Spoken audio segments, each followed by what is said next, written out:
161 games down and just one to go for both the Padres and Dodgers, with absolutely nothing to separate them. San Diego has won the first 2 games of this series here in L.A. Both teams have already clinched a playoff spot. Today's game will decide who wins the West and takes on the Cardinals, and who is the wild card and will stay home to begin a series with the World Series champion Atlanta Braves on a Wednesday night. Hi, everybody. Dan Shulman with you in Los Angeles. So how much does this game really mean? Is there a lot at stake here? Is there a lot of incentive to win today? That was the question we put to both managers. Something sounds better, and it's better to win a Western Division title. Yes, both teams are in. San Diego's lineup, they're going all out. We're going to do the same thing. We're going to play to win. We're going to play our best guys. Even though Mike Piazza is pretty banged up, I'm going to leave it up to him today what he wants to do. But being a professional and the player that he is, I wouldn't be surprised to be playing. We're going to play to win this game. I mean, this is an important game. It's a big game. There's a lot of pride at stake. I know the wild card has come into play, but at the same time, we'd like to win this division and have the flag raised in San Diego, and there's no question about it. I think both teams are going to be out there playing to win. And Mike Piazza is in the lineup. It is the A lineup for both teams, although the pitching plans have changed. My partner today, Joe Morgan. And how sincere are these managers when they say that this game really is pivotal?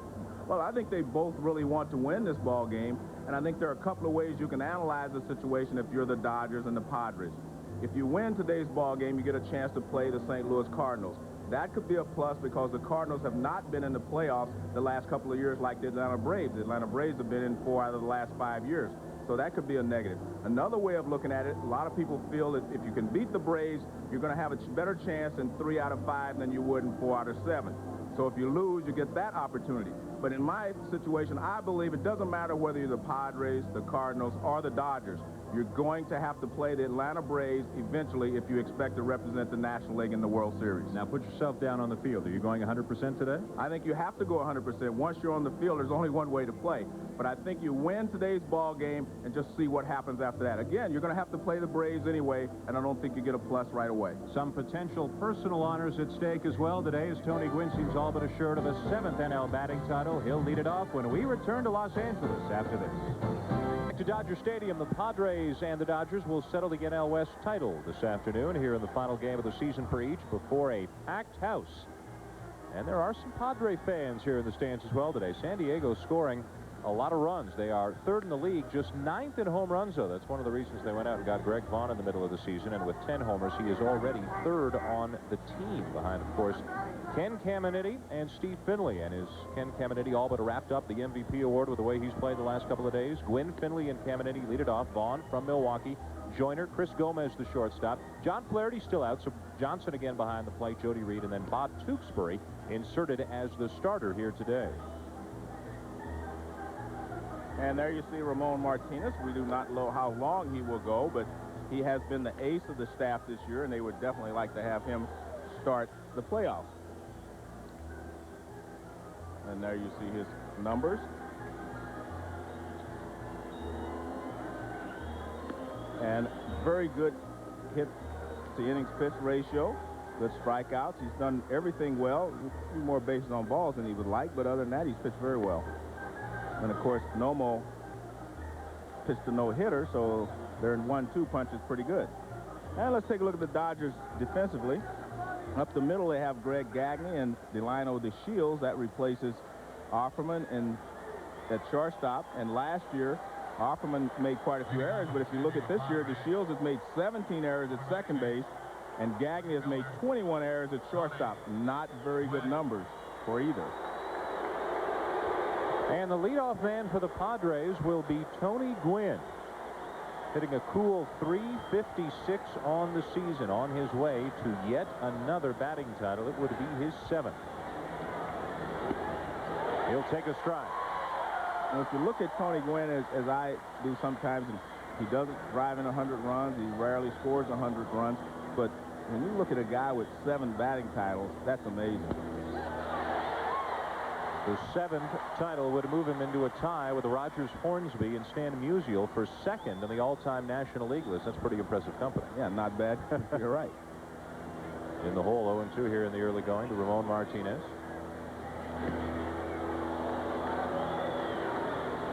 Gwynn actually does not have the requisite number of plate appearances, 502. He's 9 short right now, but a rather obscure rule in baseball says that if you're short of plate appearances, you can be given credit for an extended offer to get you up to 502. And as you can see, Gwynn would still be the leader. Ellis Burks needs to go 7 for 7 today to challenge Gwynn.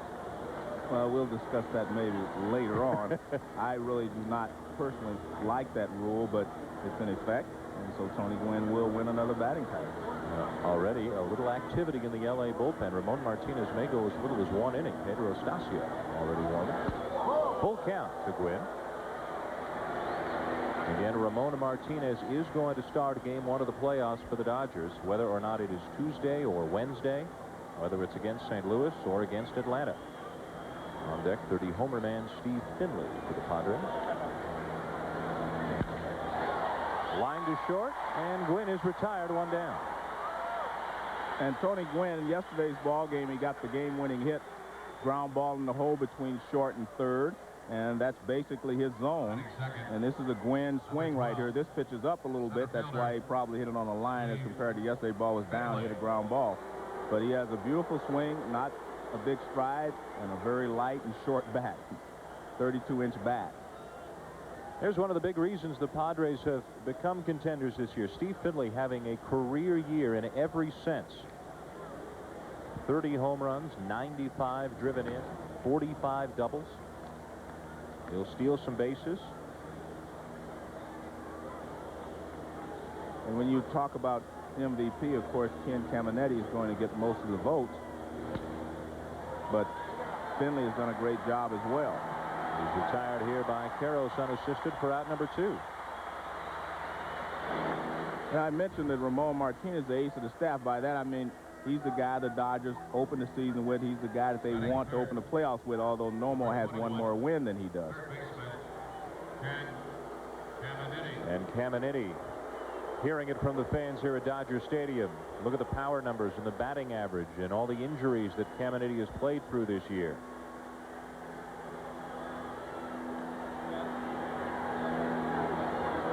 Every time it seems that the San Diego Padres have needed a big hit or a big play in the field in the month of September, it's been Caminetti who's delivered. Well, in the past, a lot of people felt like San Diego didn't have the right makeup to win a championship. They were not tough enough. And Caminetti brings a lot of toughness to the ball club. He's been kind of their leader. He's a tough individual. I know him real well, and he's mentally tough, and that's the important thing. Martinez ahead 0-2, and he got him. So Ramon Martinez in what could be his only inning of the afternoon gets the Padres in order. Mike Piazza is in the lineup. He'll be coming up here in the first in L.A. Bottom of the first inning here in L.A. with the NL West title at stake between the Padres and the Dodgers. San Diego did not score in their first at bat. The Dodgers coming up now under manager Bill Russell, who especially ever since he has taken over on a permanent basis, this team has played well. They don't score a whole lot, as you can see. Their pitching is the strength of this ball club right now.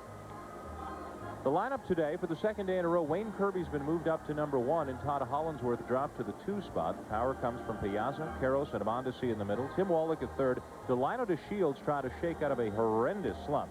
Greg Gagne at short, and at least in terms of the starting lineup, Ramon Martinez is in the number 9 spot. And there's Bob Tewksbury. Bob Tewksbury has pitched in playoffs. He's pitched in a lot of important ball games, and this was important for him. I talked to him before the game today. He said it's very important for him because he has struggled a little bit down the stretch. He wants to get back on top of his game. And Tewksbury's strength is that he throws strikes. Look at that, 43 base on balls in 199 innings. He throws strikes, makes you swing the bat. And let's take a look at the defense for the Padres. Steve Finley, of course, in center field, very, very important. And Ken Caminetti, as Dan mentioned, very good with the glove at third base. But Finley, the center field spot has been very difficult this year because you have Tony Gwynn hobbling a little bit in right, and when Vaughn is playing in left field, he's not a speedster either. Well, he runs well, but he's not a great outfielder. So Finley has had to do an excellent job out there, and he's done so. Here's Wayne Kirby to lead it off for Los Angeles, and he takes strike 1 from Tewksbury. Kirby and Chad Curtis have formed the platoon in center field with Brett Butler out so much this season. has to be somewhat sweet for him after spending many, many years in the Dodger organization. He eventually left L.A., now was claimed back this year, and is headed to postseason with his original team.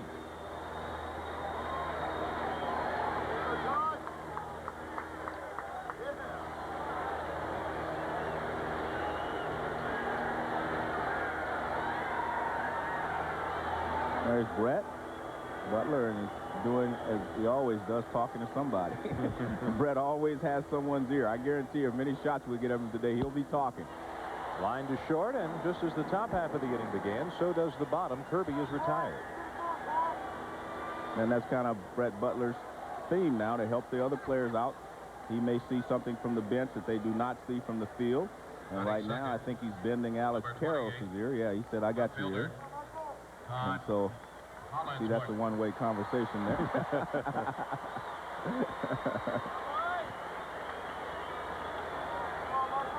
One down for the left fielder, Todd Hollinsworth. He'll take a strike. A lot of people feel like this will be the Dodgers' 5th consecutive Rookie of the Year. But, you know, I still think Edgar Renteria in Florida has done an excellent job as well. Little ground ball up the first base line. It stays fair. And a couple of quick outs for Bob Tewksbury. The last time I saw Tewksbury pitch, he was pitching against the Colorado Rockies, and he pitched an excellent ball game, and he is starting this game off the exact same way. He was jamming all the hitters. He's pitching the left-handed hitters inside and the right-handed hitters inside. We'll see if he sticks with that pattern.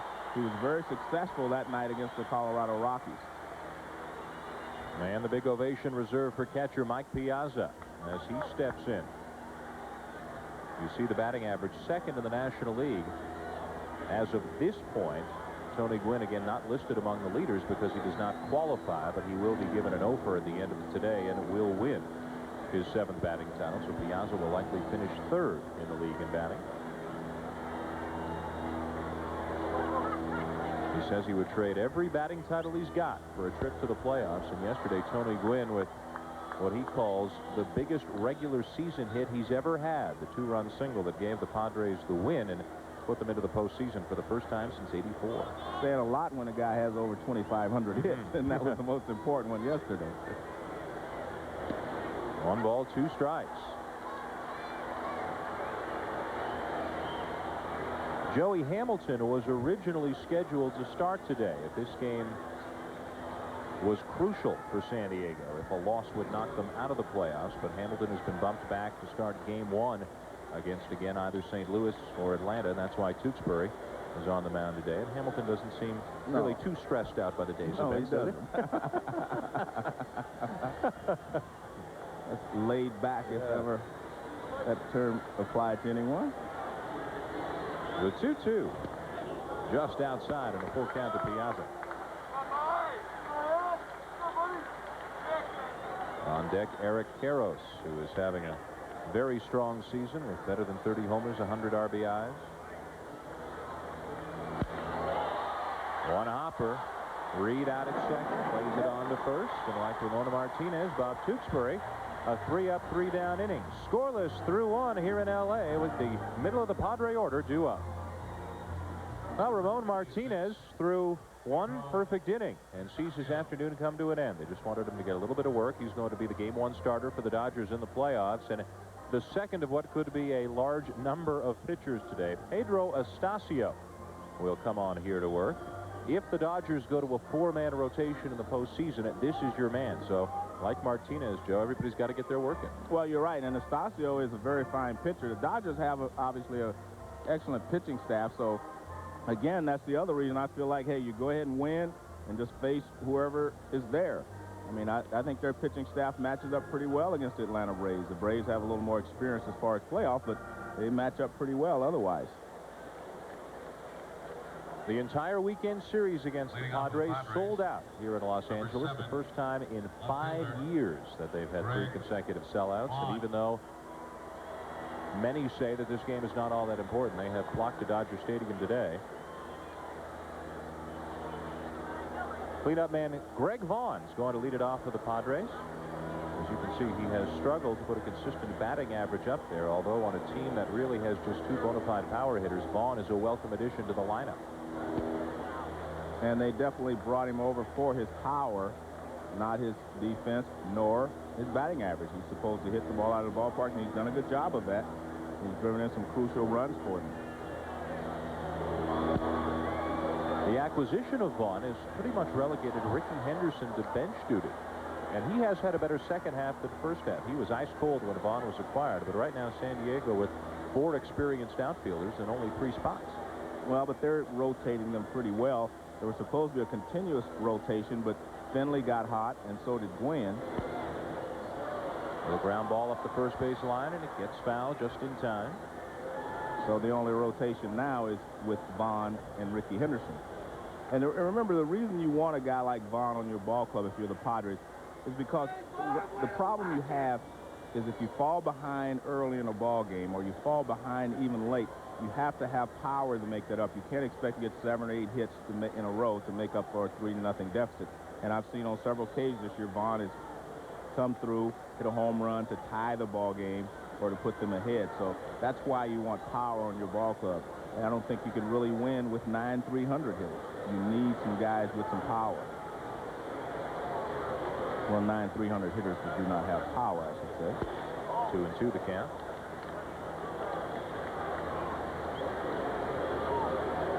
So Earl Weaver's theory of the 3-run home run still especially applies this year. Especially this year.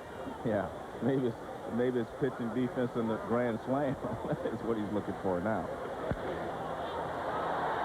A pop-up into shallow center.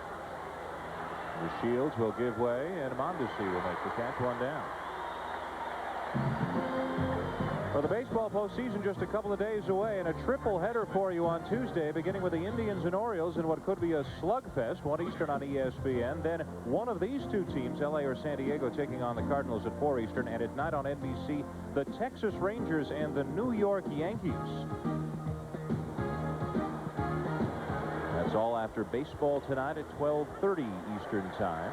The Atlanta Braves will wait until Wednesday and will take on the loser of this game. So one of these 2 teams is going to get an extra day's rest and get to start at home, even though they are the wild card team. But the downside is they're going to have to play Atlanta in the first round.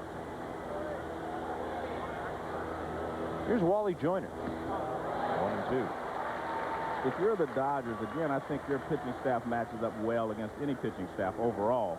The Braves have the best starters. I mean, that's a foregone conclusion. They have 4 top quality starters. But I think if you are the Padres, it's more important for you to get the Braves in a short series, I think, than it would be for the Dodgers. That's why I feel like if you're the Dodgers, it's important for you to win today's ball game and then go and face the Cardinals. And hopefully you can come through that series, and then you face the Braves. And I don't want anyone to think I'm belittling the Cardinals. I think the Cardinals have an excellent ball club. But both the Dodgers and the Braves were in postseason play last year, and I think that gives them a slight advantage. You saw the numbers on a very talented LA rotation. Joyner pulls it into the right field corner. This is the first hit of the ball game. And now we'll head to second after hesitating. Mondesi stumbled out in right field a little bit, and that allowed Joyner to take the extra base. But Joyner definitely was not going to test Mondesi's strong arm, but when Mondesi stumbled, Joyner just continued on to second base. Well, Joyner, very fine hitter, and he lines us down the right field line, but watch how good a job Mondesi does getting over to cut it off. Now, if he can stop right there, Joyner was going to stop, but he slips actually on the dirt, the warning track, and Joyner goes into second with a double. First base runner for either side here this afternoon. And the shortstop, Chris Gomez, will be the batter. Runner at second, 1 down in the top of the second inning. As Joe mentioned, Joyner is credited with a double. No error on the play to Mondesi. And now Greg Gagne in for a word with Estacio. I don't think they're talking about Joyner stealing a base. I think they were questioning, Gagne was questioning which sign they were using. And he goes over and tells the Shields if they're using the first, second, or multiple types of signs.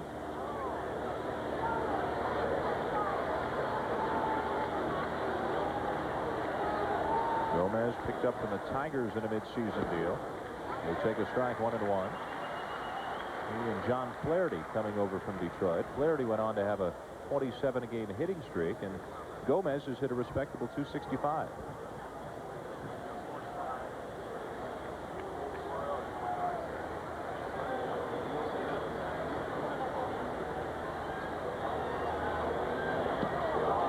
Taken for strike 2, 1-2.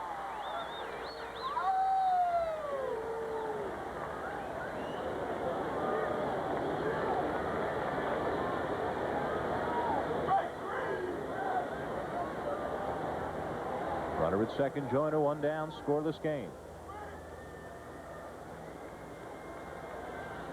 And the 1-2 from Estacio. There for strike 3 call. Well, Bruce Bochy has gone to Brian Johnson as his catcher. With Flaherty out, we asked him about Flaherty's status. We have gotten better news on Flaherty. He's really made a lot of improvement last couple days. Today he came out, he could squat on that ankle, and initially we thought he would not be ready for the first round, but after today we're leaning more toward having him available, and Johnson would catch the first game, but it looks like Flaherty, if we had to, he could go back there for a couple innings. Certainly good news for San Diego to have both of their catchers at their disposal for the playoffs. This is Johnson to take ball 1.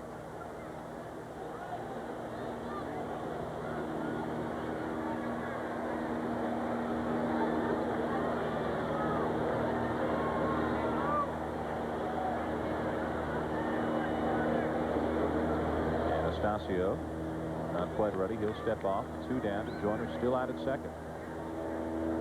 Well, I think he was having trouble with the signs as well.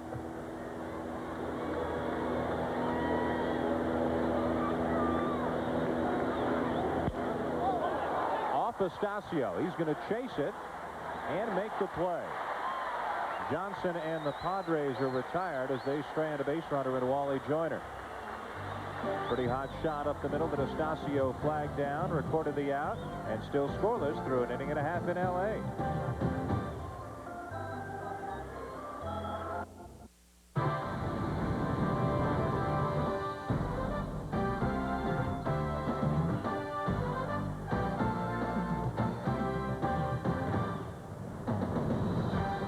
Bottom of the second inning in L.A. A scoreless game between the Padres and the Dodgers. Eric Karros is the leadoff man for the Dodgers. Grounds one sharply to short. Gomez up with it and has plenty of time to throw him out 1 down.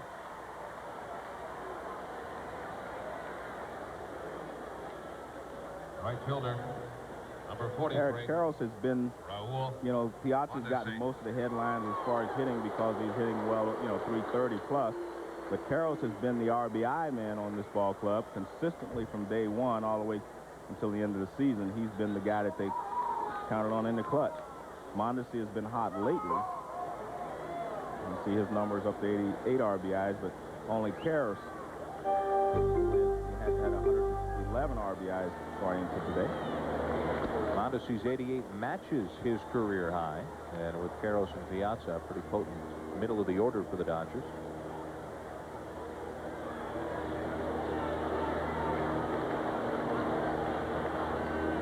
One down here in the second. Bob Tewksbury is the starter for San Diego. One thing about Tewksbury, you never have to wonder whether he's going to throw strikes and come after you or not.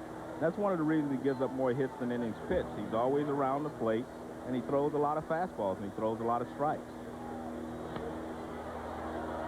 But his philosophy is make them hit the ball and not walk a lot of hitters. You see a lot of pitchers will have 180 innings and maybe only 170 hits given up, but they'll have 50 or 60 walks to go with that. Tewksbury just very rarely walks hitters, and he makes you swing the bat. He's ahead of Mondesi, 0-2. Jams him again, a little foul ball. He's been a little disappointed, Tewksbury has, at times with the way things have gone for him this season, because the team keeps getting better and better, and obviously you want to get better and better and really feel a part of it. But he was removed from the rotation 2 weeks ago. Right. That's why today's start is very important to him. I mean, he's pitching like this is the 7th game of the World Series. It's important for him to get back on track. He could say 20 years from now he pitched and in his case hopefully won a division clinching game. He doesn't have to get into all the little details. Exactly. San Diego team has put together a good staff under Dan Warthen. Some young pitchers in Hamilton and Ashby really coming into their own. And how about the year that Valenzuela has put together? What a second half for him.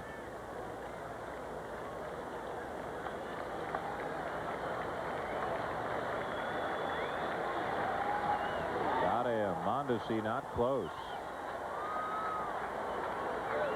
That's what Tewksbury does so well. He changes speeds on his curveball. And this fools Mondesi with the speed first and then the break second. So he's way out in front, and then the break moves it away from his bat. Excellent pitch there by Tewksbury. Those are a variety of curveballs. He's going to face a veteran hitter here in Tim Wallach, who is back with the Dodgers again and was with them last year. Began the year with California and was released, picked up by the Dodgers and signed to a minor league deal. He fractured a rib that set him back quite a bit. He has played the last couple of months in L.A. That goes right through the mound, and back of second, Jody Reed throws out a Wallach. And it's another 3-up, 3-down inning for Tewksbury, who has retired all 6 Dodgers he's faced so far here today.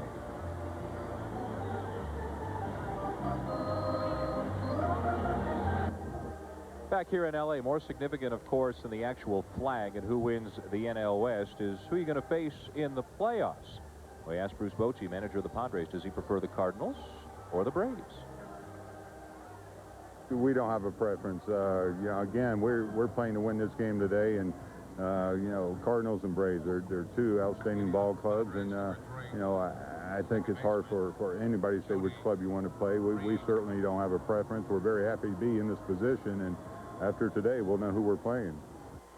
And San Diego had a mediocre record against both the Cardinals and the Braves. Not a lot to choose from.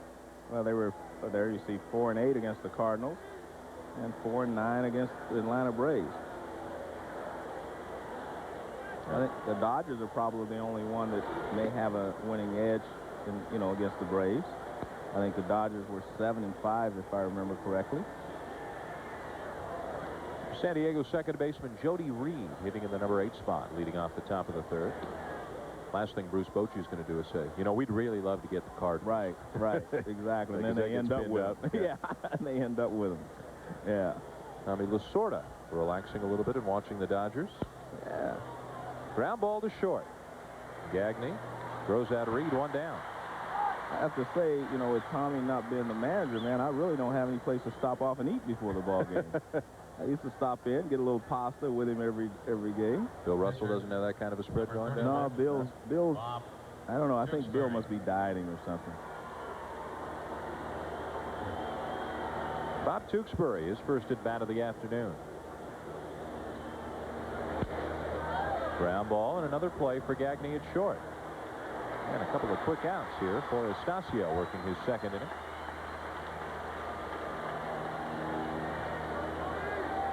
One of the other things that's curious about the National League Series, of course, this year, all the teams that are in the playoffs, will be playing on natural surfaces, which there's no advantage or disadvantage there.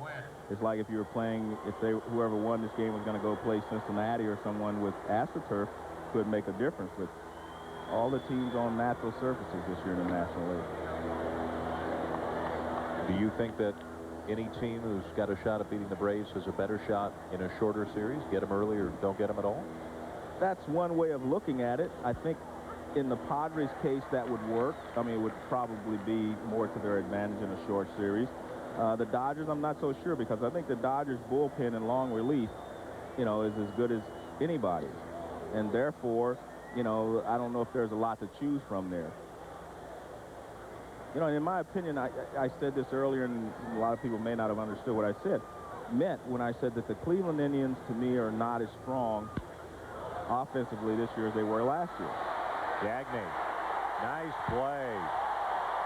Greg Gagne makes all 3 plays in the inning, and that one is a dandy to rob Tony Gwynn of a base hit. It's a pitcher's duel right now. Scoreless game heading to the bottom of the third. Pick up your prize. Well, Greg Gagne getting set for his first at bat of the afternoon. He made all 3 plays in the top half of the third inning, and the third one was a little bit special. Well, what makes this a special play, Dan, is the fact that Tony Gwynn lined a drive to his left, to his right last time. Now this one is to his left. He had to go a long way to get it. I mean, when a guy hits one way and you catch it and you hit it the other way, you catch it, the guy starts yelling at you, play someplace in the middle or something, because it's tough to pick on both sides of the field. He'll wait on deck as Delino to Shields begins the bottom of the third inning. The Shields, until just the last few days, had been mired in the worst slump of his career. He went through a 3-for-48 stretch. His average down in the 220s. He's been lifted for pinch hitters on occasion late in the game, something he's not used to. And they'd love to get him on base more because he's the primary base-stealing threat on this Dodger team. He had 47 stolen bases, but you would think that a guy like DeShields would bunt more when he's in a slump. But his real problem is that he strikes out too much. He strikes out too often. He just does not put the ball in play enough to take advantage of his speed. And there you see Reggie, and I'm sure Reggie has talked to him about this. DeShields has struck out 124 times. Gomez at short. Hustles the throw over to retire to Shields. 1 down in the third. Let's go to John Saunders in our ESPN studios. All right, Dan, thanks a lot. The Orioles and the Blue Jays today. The Orioles, they already knew they were in the postseason as the wild card team in the American League. And Pat Henkin won his 20th for the Blue Jays, but not before Brady Anderson hit his 50th home run of the year. You see where he ranks this season. Back to Dan and Joe. All right, John, and the Orioles will begin the playoffs against Cleveland in the first game of a triple header on Tuesday. 1 Eastern on ESPN, Baltimore, Cleveland. Then the Cardinals against the winner of this game. And then at night, the Rangers and the Yankees. Brady Anderson, 50 home runs. That's amazing. I heard an interview with him this morning he did with ESPN Radio, and they were suggesting that he might go up there and, you know, take 4 wall cuts, you know, try to go for it. He said, no. He said, I hit 49 not trying, and he said, it'd be wrong to try to change today. I'm just going to go and swing as I normally do, and maybe I'll get it. And obviously he did. Everybody kept waiting for the wheels to come off his home run swing, but he kept it going all year. 0-2 the count on Gagne with 1 down in the Dodger third. Yesterday, Mike Messina of the Orioles failed again in his bid to win his 20th. Today, Pat Henkin of the Blue Jays won his 20th. He and Andy Pettitte, the 2 20-game winners in the American League.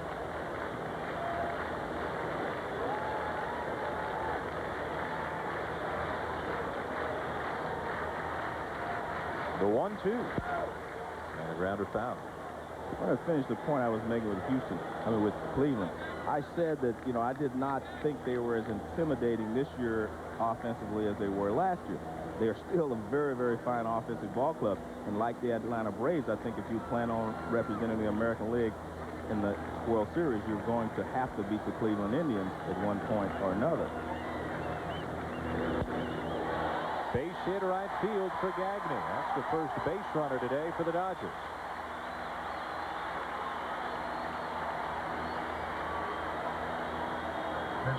Well, Tewksbury has been trying to jam a lot of the right-handed hitters, and he actually gets this ball in on Gagne, but because Gagne doesn't try to pull it, you see Brian Johnson set up inside. He gets out over the plate a little more than he wanted, but he was definitely trying to jam him, and he did jam him a little bit, but Gagne going the other way found the hole on the right side.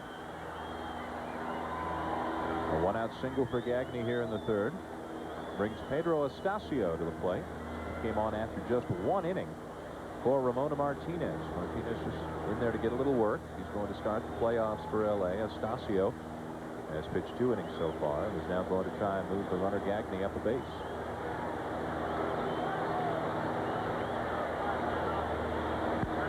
Crossed him up a little bit, but he hit it foul. And that's a smart play because Caminetti was way in on the grass at third base. And, I mean, anything to the left side would have gone through for a base hit. Now, look at Caminetti, and he's still walking in. I mean, I think if you're MVP or hope to be MVP, you better back up. Going in again. And now the bunt is down, but a foul up the first base side, 0-2.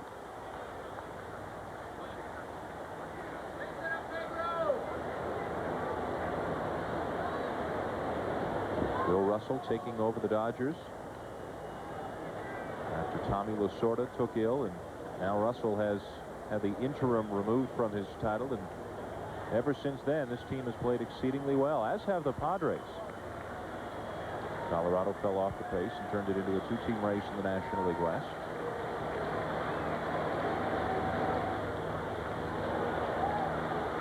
Different styles between Lasorda and Russell, so kind of a different playbook in a midseason for the Dodger players. Well, you're right, and I think it took a while to adjust. I mean, it's natural that, you know, Lasorda was more of a rah-rah type guy, and he was also a guy that put a positive on every negative that happened on the field. He would never say anything negative, you know, about the players. And I think Bill Russell addresses the negative. Caminiti can't get the lead man, so he'll settle for Estacio. Up to second on the play moves Gagne.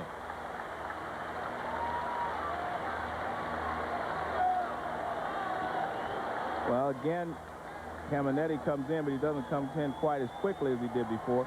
Looks at second, but his normal play and the right play was made by going to first base, because Gagne was running on the pitch.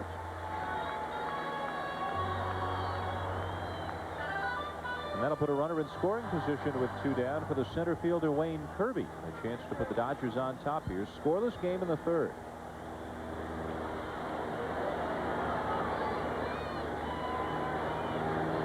First opportunity of the day for L.A. Bob Tewksbury has been very sharp. He set down the first 7 before Gagne's opposite field base hit. Estacio moved him up to second on a ground ball, and now Kirby.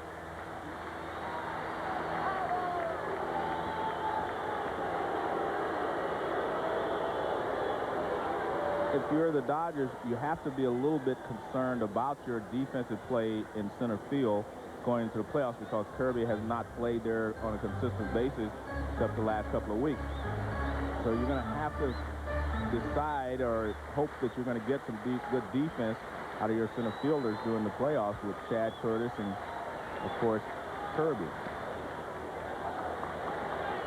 Even after Brett Butler broke his hand, he held out very slim hopes that he might be able to get back again this season, but he now is resigned to the fact that his year is done. He's not committing either way toward retirement, though. Might have one more year in him.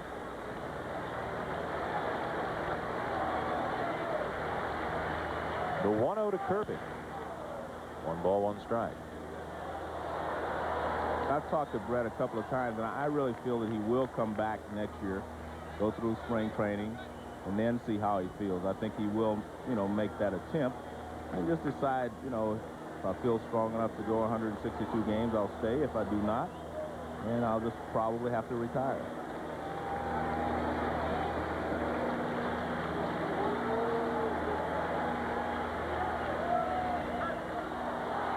Fly ball down the right field line that'll find the seats. Well, Butler, like so many veteran players, wants to be able to go out on his own terms. Right. And I think that's the best way to go for a couple of reasons, Dan. If you leave being shown the door or being pushed out, I think you have a little bit of animosity toward the game, and you never want to leave a game that you've loved and played so long with any animosity. So if you walk away on your own terms, you have that same love for the game that you've always had. And I'm speaking from experience there. If you could do it again, would you do it the same way? Yes, yes. I actually had one more year on my contract with the Oakland A's, but I decided that this was the time for me to walk away.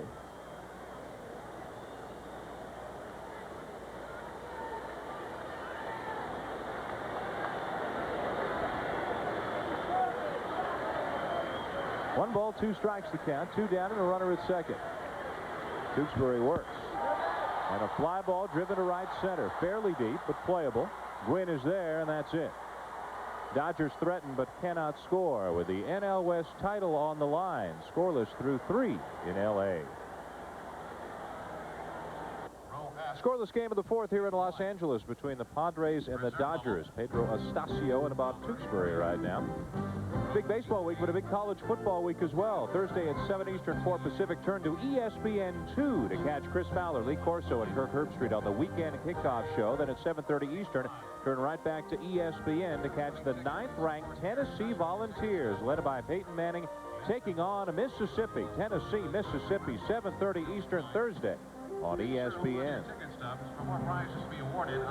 Everybody's here to watch the Dodgers and the Padres. Leroy Neiman among a sold-out crowd here on a beautiful autumn afternoon here in Los Angeles.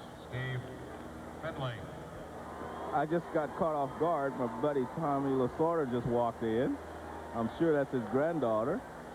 And he got me off guard there. So when you were talking, I'm sorry.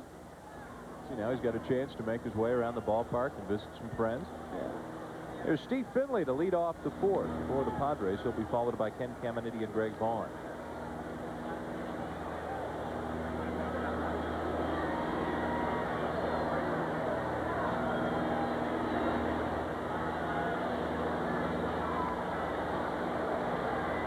You know what I'd like to do, though, I guess, is ask Tommy Lasorda a question about this wild card and National League divisional play. Finley grounds one down to first. Big hop for Karros. First out of the fourth inning. We'll try to set Tommy up here now, vice president with the LA Dodgers.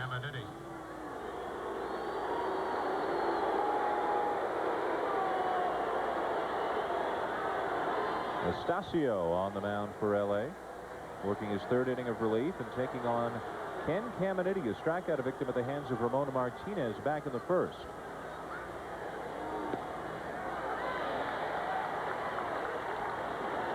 Caminiti seemingly all but assured of winning the MVP award. There are other candidates like Piazza, Burks, and others, but Caminiti so dominant this year as he skies one to center. Kirby there, 2 down.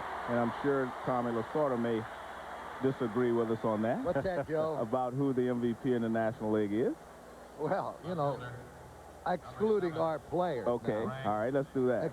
Excluding our players, I would have to say, without a doubt, Caminiti. All right, well, you're right on the same focus we are. I would just mention, but if I were picking, I would have to say Piazza. Right. Because of the fact that he's playing a position that is very demanding. Right. And also the fact is that the guy is hitting not only for average, he's hitting for power. And that's the thing that I would think would be in his favor. Well, I no doubt that he plays a tough position. And it's been tough on him because I couldn't believe that he was even going to stay this long in the batting race because of the toll it takes being a catcher. He's got to worry about taking care of 11 pitchers when that game is on. And the Dodgers have the best staff in the National League. 3 up and 3 down in the fourth. Still scoreless. Beautiful day in LA here this afternoon. Scoreless game between the Padres and the Dodgers with the NL West title and playoff positioning on the line in the National League. We got a couple of special guests with us here in the booth, along with Joe Morgan and myself. You can hear Dodger Vice President Tommy Lasorda. And who's this? This is my granddaughter, Emily Tess. And I just wanted everybody to see this beautiful little baby girl. Hollinsworth reaches for one and pops it up. There she is. What, Emily? Look there. Look there. He's pouring out. Look there. The blip. Look there, Emily. Look. Look over there. What is that, Em? Well, it's obvious to see she has Joe's and your daughter's look. She's saying bye-bye. Look, Joe. She was just saying bye-bye. Tommy's lovely wife, Joe. Where is she? She's not here. My daughter's here. What is that, Emily? When you watch Piazza from the stands, I know you got a chance to watch him, obviously, from the dugout the last couple of years. Well, he wasn't going to let me get that out. What do you see when you sit in the stands and watch him? Right now, I think the guy's tired. Yeah, I mean, when you go through what he's going through, that is really tough, and you're going to feel the effects of it. I think right now he's tired. He can stand a couple of days off. But I'll tell you something, for a catcher and to put the numbers up that he has put up, and don't forget that first baseman of the Dodgers. Right. This guy has driven in a lot of runs. He's driven a lot of important runs. He's had a tremendous year, considering the fact that he got a late start. You know, he was hurt, wasn't hitting the first month, and look at the numbers he's put up. Plus, you didn't have anybody on base for him. That's the right. First couple of months. That's right. Other than Piazza. Right. Now, do you foresee the day, even with a first baseman like Queiroz? Look at the numbers that Piazza has put up. Will catching eventually wear him down, and can you foresee the day when he might move to first base? Well, when you're talking about that, you got to talk about 8, 9, 10 years from now. This guy's only caught. This is his 4th year in the major leagues. You know, he was a catcher. He was a catcher. He was until we converted him right here. I converted him to a catcher. But he was a first baseman by trade. That's where he played in high school, and that's where he played in college. So you're thinking it's way down the road, at least 5 to 8 years. And number before. 2 is where you're going to get a catcher better than him. Right. That's another thing you have to think of. I assume you're going to travel with the team. Yeah, I'll be with the ball playoffs, club. I'll be through the playoffs and the World Series. Pulled down to third, backhanded by Caminiti. That play. A double play. God, look at that play. I don't think they realize how many outs there are. There's 3 outs, guys. That's it. This is a great play by Caminiti, and this is what you were talking about, Dan, how good he is, not only with the bat, but with the glove. Jody Reed, good second baseman, turns it over. Double play. Still no score. Welcome back to L.A. An outstanding double play started by Ken Caminiti. This game is still scoreless in the 5th between the Dodgers and Padres, with the NL West title on the line. Who plays St. Louis? Who plays Atlanta? A full house here at Chavez Ravine on a beautiful afternoon to see the final regular season game. You know, it's hard to imagine that 2 teams could play 161 games and be even. I think it's only happened 3 times. This is the 3rd time, I guess, in the history of Major League Baseball. That is amazing, isn't it? Unbelievable. Yeah. You know, and it's a funny thing. I told our team in spring training, I said, you get yourself ready, because if you win them in April, you don't have to win them in September. True. Number 1. And number 2, in the years that I've been here, we've always gone down to the wire. You know that, Joe. That's true. And you got to be ready for that. Yeah. So you got to win those ball games early. If you win them in April, you don't have to win them in September. That's true. Well, it looks like you've trained this young fella pretty well. He's been his mentor the last couple of years. Yes. Yeah, he's done a real good job, Joe. He's going to be a real good manager. Wally Joyner is retired, 1 down in the 5th. Well, Tommy, glad to see you're looking and feeling so well. We'll see you in the postseason. That's good. I feel good, and I'm looking forward to the playoffs. I think they're going to be exciting, and I think there are going to be some real good ball games being played throughout the major leagues. We'll keep an eye on you. Thanks for visiting with us. Okay, thank you, guys. Joe, you know it's always good seeing you, as much as I disliked you when you played with that red. Yeah, but we made up when you gave me the pasta last And you're a Hall of Famer, Joe, and I'm proud of you. You are too, Tommy, and I'll see you in Cooperstown one of these days. Thanks. Tommy Thanks for stopping by. the vice president of the Dodgers. It's always good to see you.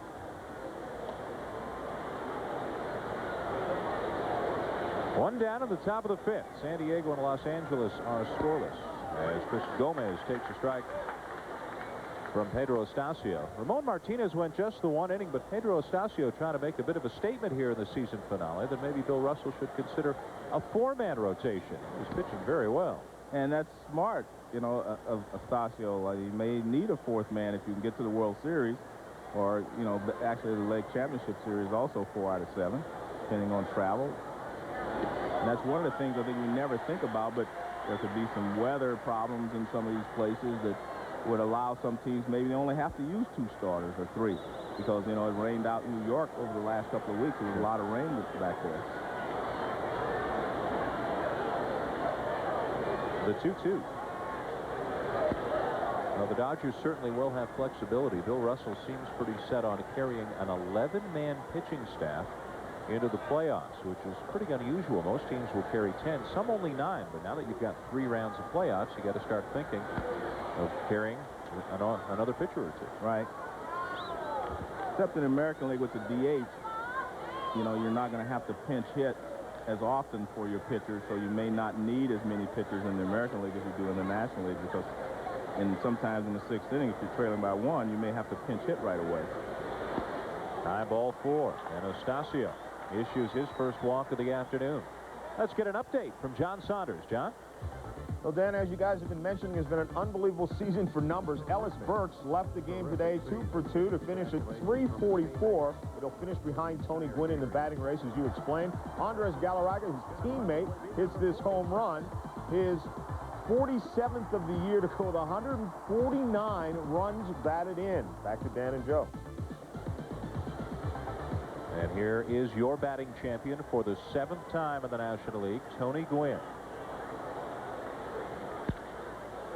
Grounded to third, tough hop, long throw, and out at first as Karros came off the bag and then got back on. Wallach gave him a looper across the infield, but got his man as Gomez moves up to second. Nice play there by Karros because he backed up instead of standing up in front. Nice pickup by Wallach, but his release is a little high. The ball slips out and Karros backs up and takes it. A lot of guys may have just jumped up and come down off the bag, but that was a nice play there by Karros.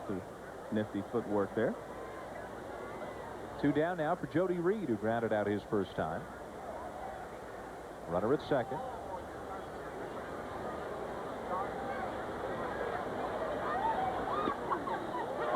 We saw some of the accomplishments of Ellis Burks and Andres Galarraga, the huge numbers they've put up, but you have to think that when it comes time to voting, they're going to be penalized a little bit for playing at in the altitude of Denver. And that's a difficult thing to rationalize, in that there are a lot of other great ballparks for hitting in the major leagues, and especially in the American League. I mean, I don't think there's a better park to hit in than Camden Yards. First of all, you know, the ball flies out of there and the dimensions are short. There are a lot of short porches in the American League especially. And, you know, Denver, I mean, true, the ball carries, but I still think you have to hit it. Everyone plays there. Can you think of another time or another park where one stadium was so dramatically different than the other? Probably Atlanta when they first went there, when the Atlanta Braves went to Atlanta. See, when they moved home plate out, well, I guess they moved it back. It changed the dimensions a little bit. I mean, changed the flight of the ball. It didn't carry as well. When you first went to Atlanta, when they first went there, they called it the launching pad. You don't hear statements like that anymore because the ball just really traveled well because it was so high above sea level.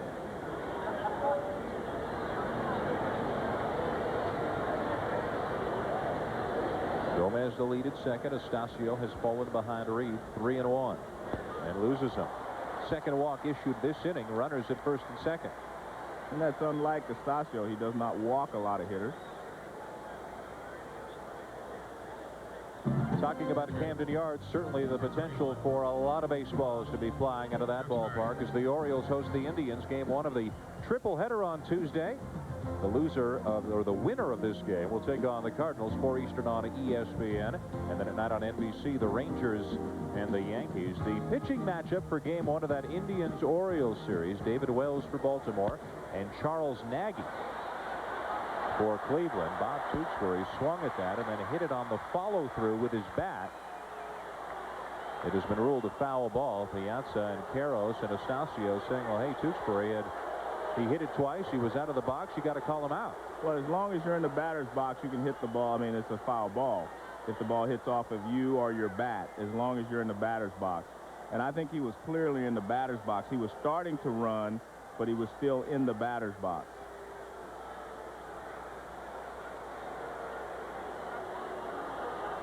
And Bill Russell comes out to discuss it. Now, well, we weren't going to see the batter's box lines, but see, he hasn't started to move out of the box yet. And the ball hits it right there. He's still in the batter's box as he's hit it. Right there. Now watch, he's still there when the ball hits the bat. He has not, his right foot had not hit the ground outside of the batter's box anyway. So it's just a foul and strike 1 to Tewksbury. 2 on, 2 out, 5th inning.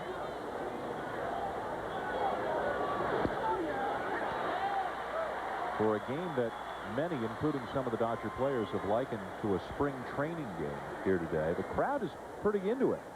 They're hanging on every pitch. They got pretty down on Estacio after the 2 walks he issued here this inning. And they seem to have quite an interest in whether or not the Dodgers are division champs. Strike 3, that's it. Estacio will get Tewksbury and strand a couple of runners. Mondesi leading off the bottom of the 5th when we come back.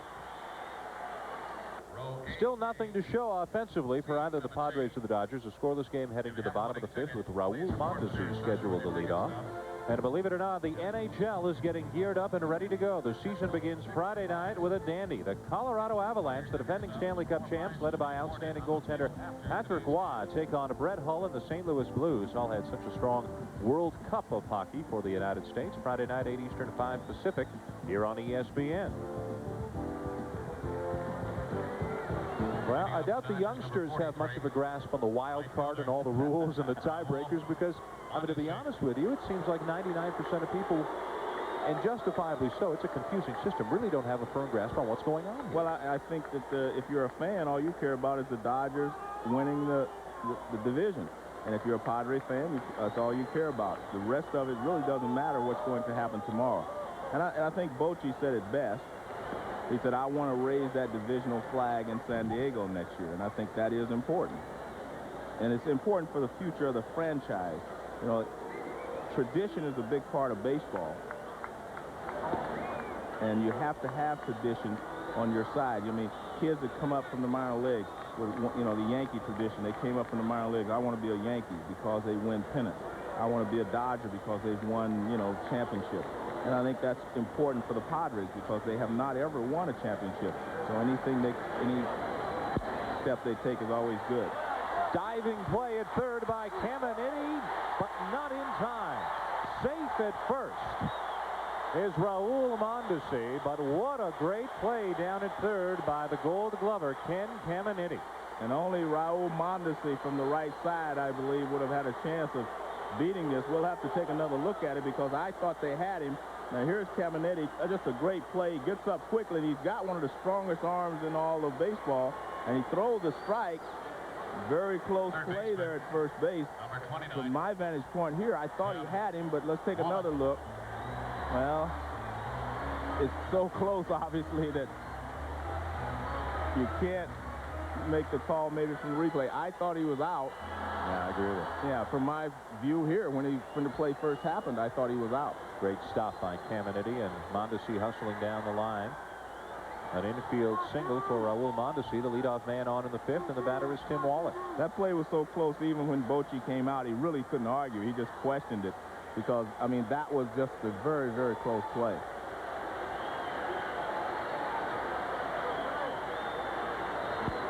And you know what? It doesn't take away from Caminiti's effort there. So, and I think if you ask somebody if he's playing to win, I think it's been very obvious so far in this ball game. And he's playing it just like it's the championship day that it is. He's that type of player, though. Yeah. But that's why, you know, we talked about his leadership and talked about him being maybe the most valuable player in the National League. The other thing about winning today, and this especially applies to the Dodgers, is if they lose today, they'll have lost their last 4 going into the playoffs. Now you've been there. Does that mean anything once you hit the postseason? Yes, it means something. Baseball is not a game that you can turn it off and on. You can't turn a switch off and on. You know, baseball is not like that. I mean, your confidence builds with each game, or it digresses with each game. And the Dodgers, as you mentioned, if they lose today, would have lost 4 in a row. Winner wins the West. Goes to St. Louis Tuesday. Actually, they would have lost 5. I think they lost the last game to the Giants, if I remember correctly, before the Giants left town. Oh, and the Padres would be sky high to come in here to Los Angeles and sweep a series. And just imagine if the Dodgers won their playoff series and the Padres won theirs, and then these two Southern California rivals met in the NLCS. That would be a charged atmosphere. Yes.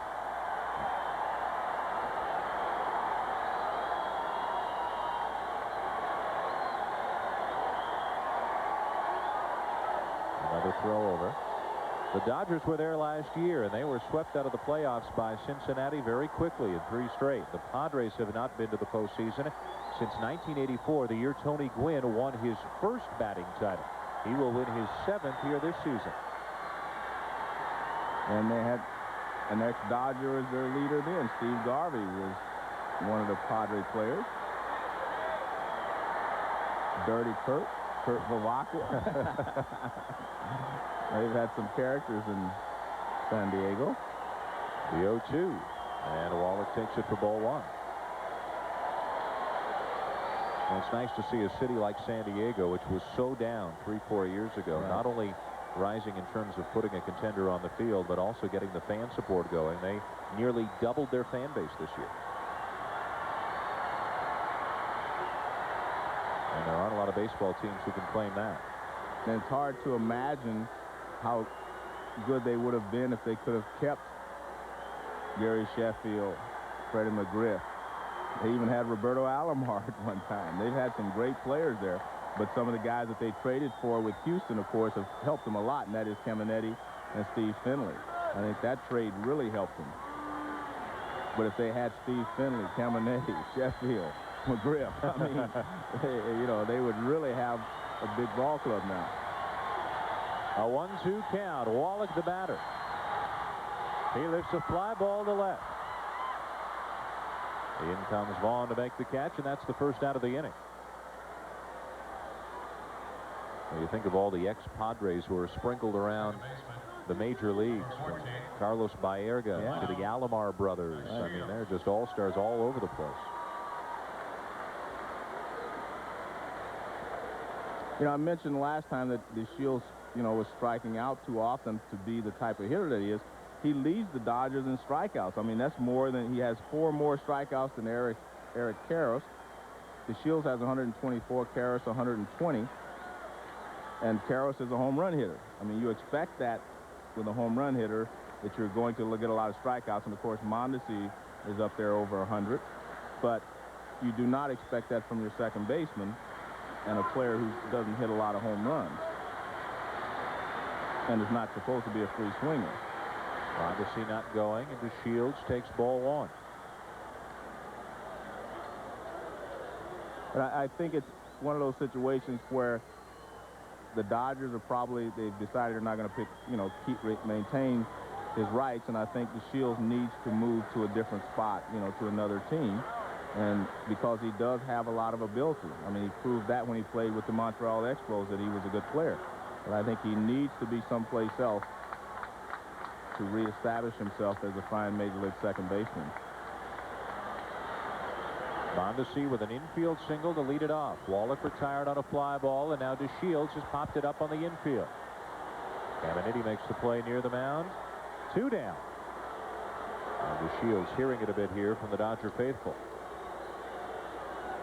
Shortstop, number 7, Greg Gagne. It has been a struggle this year for Delano DeShields, hitting in the 220s. He's retired for out number 2, and Greg Gagne, who has a hit in this game, will try for another one here to prolong the 5th inning. The hits have been few and far between for both teams. Just 3 for the Dodgers, just 1 for the Padres.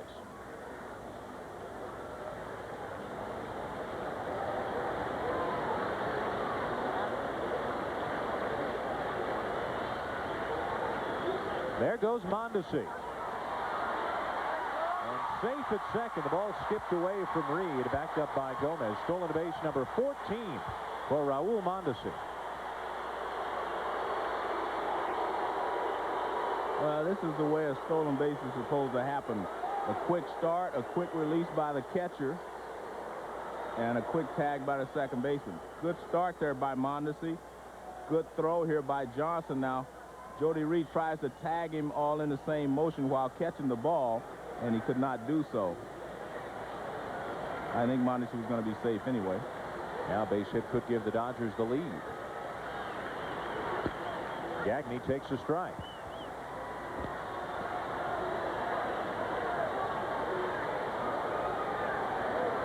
And now Gagne's got other things on his mind. He's trying to stay alive with an 0-2 count.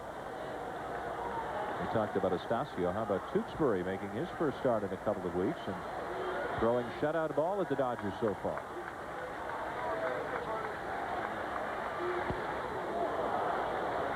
And you see what he does so well is when he gets ahead of you, he tries to get to chase a pitch out of the strike zone. He keeps him honest there with a good fastball on the inside because he's been jamming a lot of the right-handed hitters. But see, that opens up the outside for his breaking ball, which he also throws so effectively.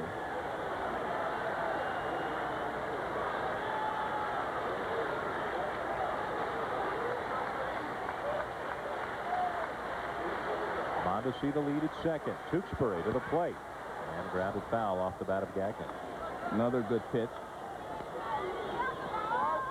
Right-hander Darren Hall getting up and throwing for the Dodgers. He has missed just about all of this season with injuries. Estacio has worked 4 innings in relief of Ramon Martinez, who just went to 1. And that's one of the reasons that this game has had a different flavor to it. Ramon Martinez just going 1 inning to get a little work in before starting the playoff opener. You can see Bob Tewksbury there grabbing the dirt after he threw that pitch. He hung the breaking ball, and he's lucky that Gagne didn't hit it someplace. He knows he made a mistake. Now watch this pitch from Tewksbury. Now watch his reaction to Hanger, and he knows he got away. He got lucky there. So you can expect this next breaking ball to definitely be down. Got him. Gagne took it. Inside corner, strike 3 called. Top of the order for San Diego, Tony Gwynn, Steve Finley, and Ken Caminiti are coming up. Still no score in L.A. Dodgers and Padres. Winner wins the West. Takes on the Cardinals. Loser is the wild card and takes on the Braves in the divisional playoffs in the National League. And here's Tony Gwynn. He will win the batting title. Ellis Burks went 2 for 2 with a walk and was taken out of the game. He finishes at 344. Gwynn is still 7 plate appearances shy of 502, the number you need to qualify. But a little-known rule in baseball allows you to be given an extended 0 for up to the 502 level. So even if Gwynn is given an 0 for 7 to get there, as he reaches for it and fouls it off, he will still somewhat comfortably win the batting title. The worst he can finish at would be 349. This would be his 7th batting title, his 3rd in a row. He hit as high as 394. That was back in '94, the strike season. And who knows if Tony Gwynn would have gone on and hit 400 that year. Well, that year I think he had a very good shot at hitting 400, as he does almost every year, except this year he's had a lot of injuries. He was healthy in '94, and I think he had a legitimate shot that year of hitting 400. And after next year, after the expansion, he may have another good shot. A fly ball down the left field line. Here comes Hollingsworth racing into foul ground, and it's just beyond his reach. See, we talk about, you know, effort and how they're playing this game today. Once you put the uniform on, you only know one way to play. And we've seen Caminiti dive around at third base. You see the players giving an all-out effort. Once the uniform is on, you don't think about anything other than playing the game. You don't think about, well, you know, we're already in the playoffs. No, you think about playing the game the way you played it since you were a little kid. The only thing that changed today was that the pitchers were changed. But the rest of the ball players and the rest of the game has not changed. A 1-2 count on Gwynn. And I'd be surprised, I don't know about you, I'd be surprised to see the regulars like a Gwynn or a Caminiti come out of this game if it's still close. I agree. I think until the game is decided, you should, and hopefully you will see all the players continue to play. I don't think either manager wants to be the first to really turn this into a spring training type game. Gwynn grounds 1 to short, and he's thrown out 1 down. And speaking of that, you know, I thought it was a very unfortunate choice of words that Piazza used last night when he said this is going to be like a spring training game. But I think he realized later that that was a bad choice of words, because he's not playing this like it's a spring training game. If he was, he'd been out of here after 2 at-bats. I mean, but I think it was still a bad choice of words by Mike to characterize today's game as a spring training type game, because it is not. It'll be interesting to see what kind of post-game celebration there is for whichever team wins this game. Well, and wins the West. Good point. And I guarantee you the Padres should and will celebrate, and I guarantee you the Dodgers will celebrate. Finley loses the bat. Grounder out to second. And a nice play by DeShields, because the ball and the bat were both coming right at him. Oh, it's a good pitcher by Estacio. He breaks the bat off in Finley's hand, and a weak ground ball. And actually, the bat is beating the ball for a portion of that play. But the Shields make the play.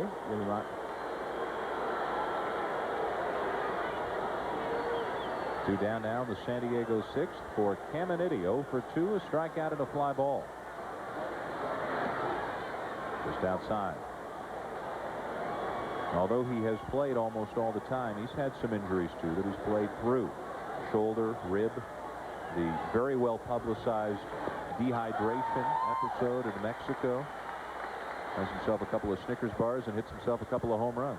And I think that was really when he put his label on this ball club by saying, hey guys, we have to go out, we have to give whatever effort is necessary to win and get into the playoffs. And I think that was the time that he put his stamp on this ball club as far as I'm concerned. The intensity is obvious just when you look at him, whether it's in the clubhouse or during batting practice or during a game. 3 balls and a strike.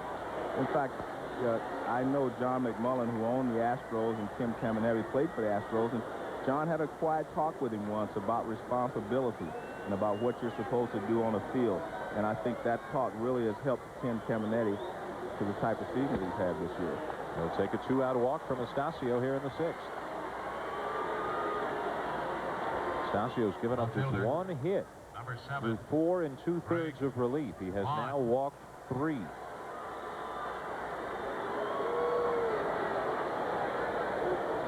And another starter, perhaps turned reliever here today, Ishmael Valdez. He will be the Game 2 starter as it stands now for the Dodgers. Ramona Martinez in Game 1, Valdez in Game 2, and Hideo Nomo in Game 3. It's interesting. I figured Nomo would go 2 in the second ball game. He pitched yesterday, which was Saturday. He would have Sunday, Monday, Tuesday off, Wednesday off if they, interesting. Pitch on Thursday. Game 2 would be Thursday, regardless of whether you start Tuesday or Wednesday. Game 2's on Thursday. But an off day Friday, and then Saturday, Sunday, Monday for games 3, 4, and 5 if necessary. All the teams starting to set their rotations. I know the Texas Rangers surprised you a little bit? Definitely surprised me.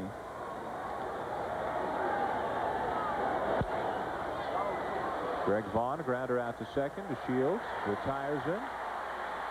And the Padres, they had the big fellas up but couldn't get it done. Still scoreless here in L.A. For a breakthrough offensively here in Los Angeles. The Padres and the Dodgers are scoreless heading to the bottom of the 6th. Pedro Estacio. Pedro Estacio is up there swinging again. He's gone 5 innings in relief and getting his second at bat. He grounded out his first time up, moving the runner Gagne up a base. Well, it's obvious that Valdez was just throwing between starts, as actually Ramon Martinez was doing as well. And he only pitched 1 inning. Now you see Valdez just getting his work in for his next start. We thought he might be coming into the ball game, but he's just throwing in between starts. At the same time as you can't blame the manager, you can't blame Bruce Bochy for pulling Joey Hamilton back and saving him for Game 1 of the playoffs and that kind of thing. But at the same time, it does give this game a very different feel than it otherwise would have had. Well, as Bochy said to me before the game, he was going to have to bring Hamilton back a day early. Had this game had a lot of meaning, But since it does not, he just felt like he was going to give him that extra day that he deserved. Well, it's going to be a couple of days anyway now. You were mentioning the Texas Rangers. I feel like I thought that Ken Hill would be their starter in their opening because he set the tone for that team right away, and he was their ace. He was their opening day pitcher as well. But I think one of the things they're thinking about is John Burkett is a sinker ball pitcher, and you may be better off having a sinker ball pitcher against all those left-handers in Yankee Stadium. Burkett scheduled to throw Game 1, Ken Hill Game 2, and Darren Oliver Game 3 for Texas. For the Yankees, David Cone is going to start Game 1 in one of the more remarkable comeback stories in a year full of remarkable comeback stories. And Andy Pettit, who probably is going to go on and win the Cy Young, will be the Game 2 starter. Speaking of Cy Young, it's going to be interesting. With Henkin winning his 20th ball game today and having a lower earned run average, That's going to be interesting in the American League. It's also going to be, it may be interesting in the National League. John Smoltz, of course, has a big lead as far as victories and strikeouts, but Brown has the lowest earned run average in the league, and he also won 16 ball games. So I think a lot of these awards, there will be someone who, you know, kind of a little controversy, because there are a lot of people who deserve to win each one of these awards. Kind of tough to look past a 1.89 ERA. That's what I mean. Brown. Yeah. But by the same token, John Smoltz pitched under pennant pressure, right. And there was some. People say there was no pressure on the Braves, but there was some at the beginning, because he was really the stopper of the staff at the beginning. Maddox and Glavine have gotten their act together, but at the beginning it was John Smoltz. 2-2 to Kirby. Grounded back to the mound. An easy play for Tewksbury. 2 down. Let's go to John Saunders for another update. Left fielder. More numbers for you, Dan. Vinny Castilla at the plate today launches his 40th home run of the year to join Ellis Burks and Andres Galarraga as teammates. 3 guys on the same team. It's only happened once before. The 73 Braves. Back to you. That's an accomplishment. But that was when the Braves Stadium was known as the launching pad as well. Yeah, you're right. You mentioned that. Todd Hollinsworth, the batter for L.A. I know Darrell Evans, Hank Aaron, and Davey Johnson, the manager of the Baltimore Orioles, hit 40 home runs for Atlanta that year.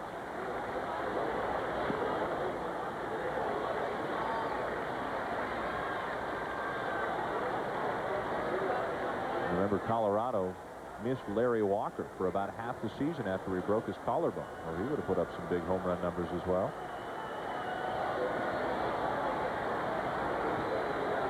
2-0. Swing and a miss by Hollinsworth. 2-1.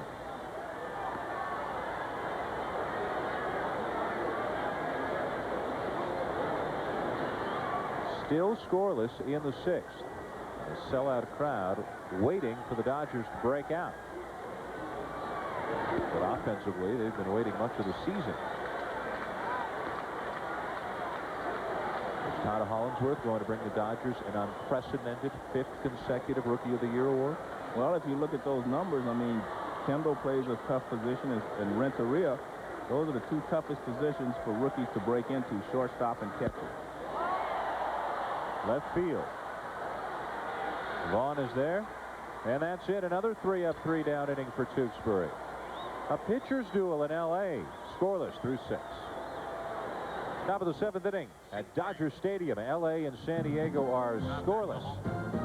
With the NL West title on the line, here's the situation Tuesday. Indians and Orioles open it up on ESPN. David Wells and Charles Nagy. Then the 4 Eastern game. The winner of this game against the St. Louis Cardinals, and then at night on NBC, the tripleheader is completed with the Texas Rangers and the New York Yankees. The Atlanta Braves are going to wait until Wednesday to get it going, and they will take on the loser of this game between the Dodgers and the Padres. That's the middle game of that tripleheader. Indians and Orioles early on ESPN, Rangers and Yankees late on Fox. Those are the combinations and permutations. Just about everything has become clear here on the final day of the season. Leading off the Padres, number 22. Every single playoff game, unlike the last season, will be televised nationally, so you'll have a chance to follow whatever team it is that you're rooting for through the playoffs. And although Atlanta and Cleveland were there last year and look strong again this year, there's some pretty good candidates to knock them off. There's a base hit in left field to begin the 7th inning. Wally Joyner is aboard. His 2nd hit of the day. Well, one thing to remember, Dan, in a short series, anybody can win, because, you know, 1 or 2 players get hot for a couple of days, can carry, and then 1 well-pitched ball game, and you can win it. So that's the beauty of, you know, short series. It's a lot of excitement. Well, maybe no better example of one player dominating a postseason than right here in this town when Orel Hershiser did it back in 1988. You're right.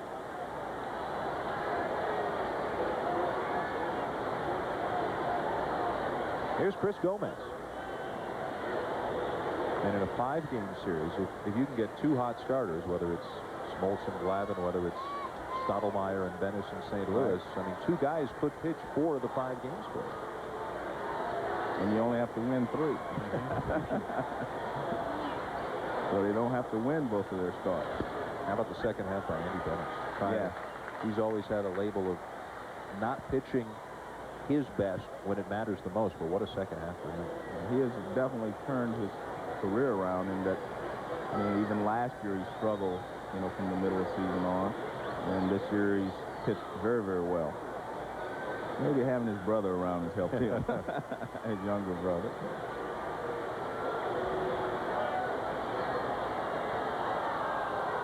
The Game 3 starter for the Cardinals, we mentioned Stottlemyre and Bennett, is going to be Donovan Osborne, who cut his thumb reaching for a champagne bottle in the celebration after the Cardinals clinched the NL Central, but he is apparently okay and will make his start in Game 3. That's about as odd an injury as you can come up with.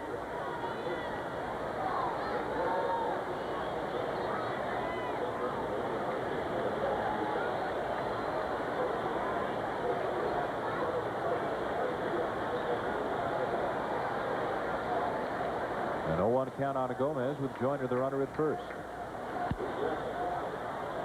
That was a delayed hit and run. Joyner didn't break until late, and Gomez made sure he swung at it.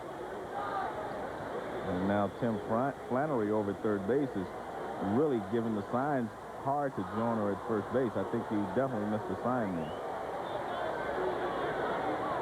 Or he just got a late break. There's Tim Flannery. He's the second baseman for the Padres. Played there for a long period of time. Joyner the lead, held on by Karros. 7th inning, scoreless game. And the 0-2 to Gomez. Grounded foul.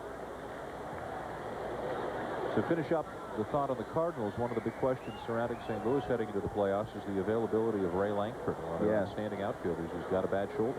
And that's really kind of the strength of their ball club. You know, their outfield, you know, and Gaetti at third base. But that will be a big loss for them if Lankford can't go. And, I mean, he's definitely not going to be at 100%.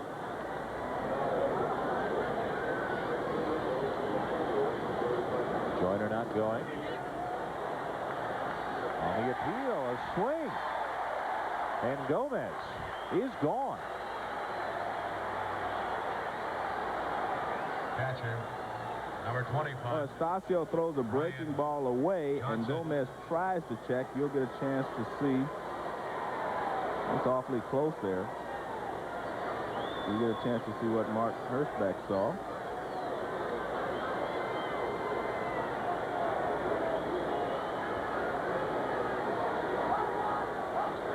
Brian Johnson, the batter. One out and a runner at first. Top of the 7th. Johnson has grounded out both times today.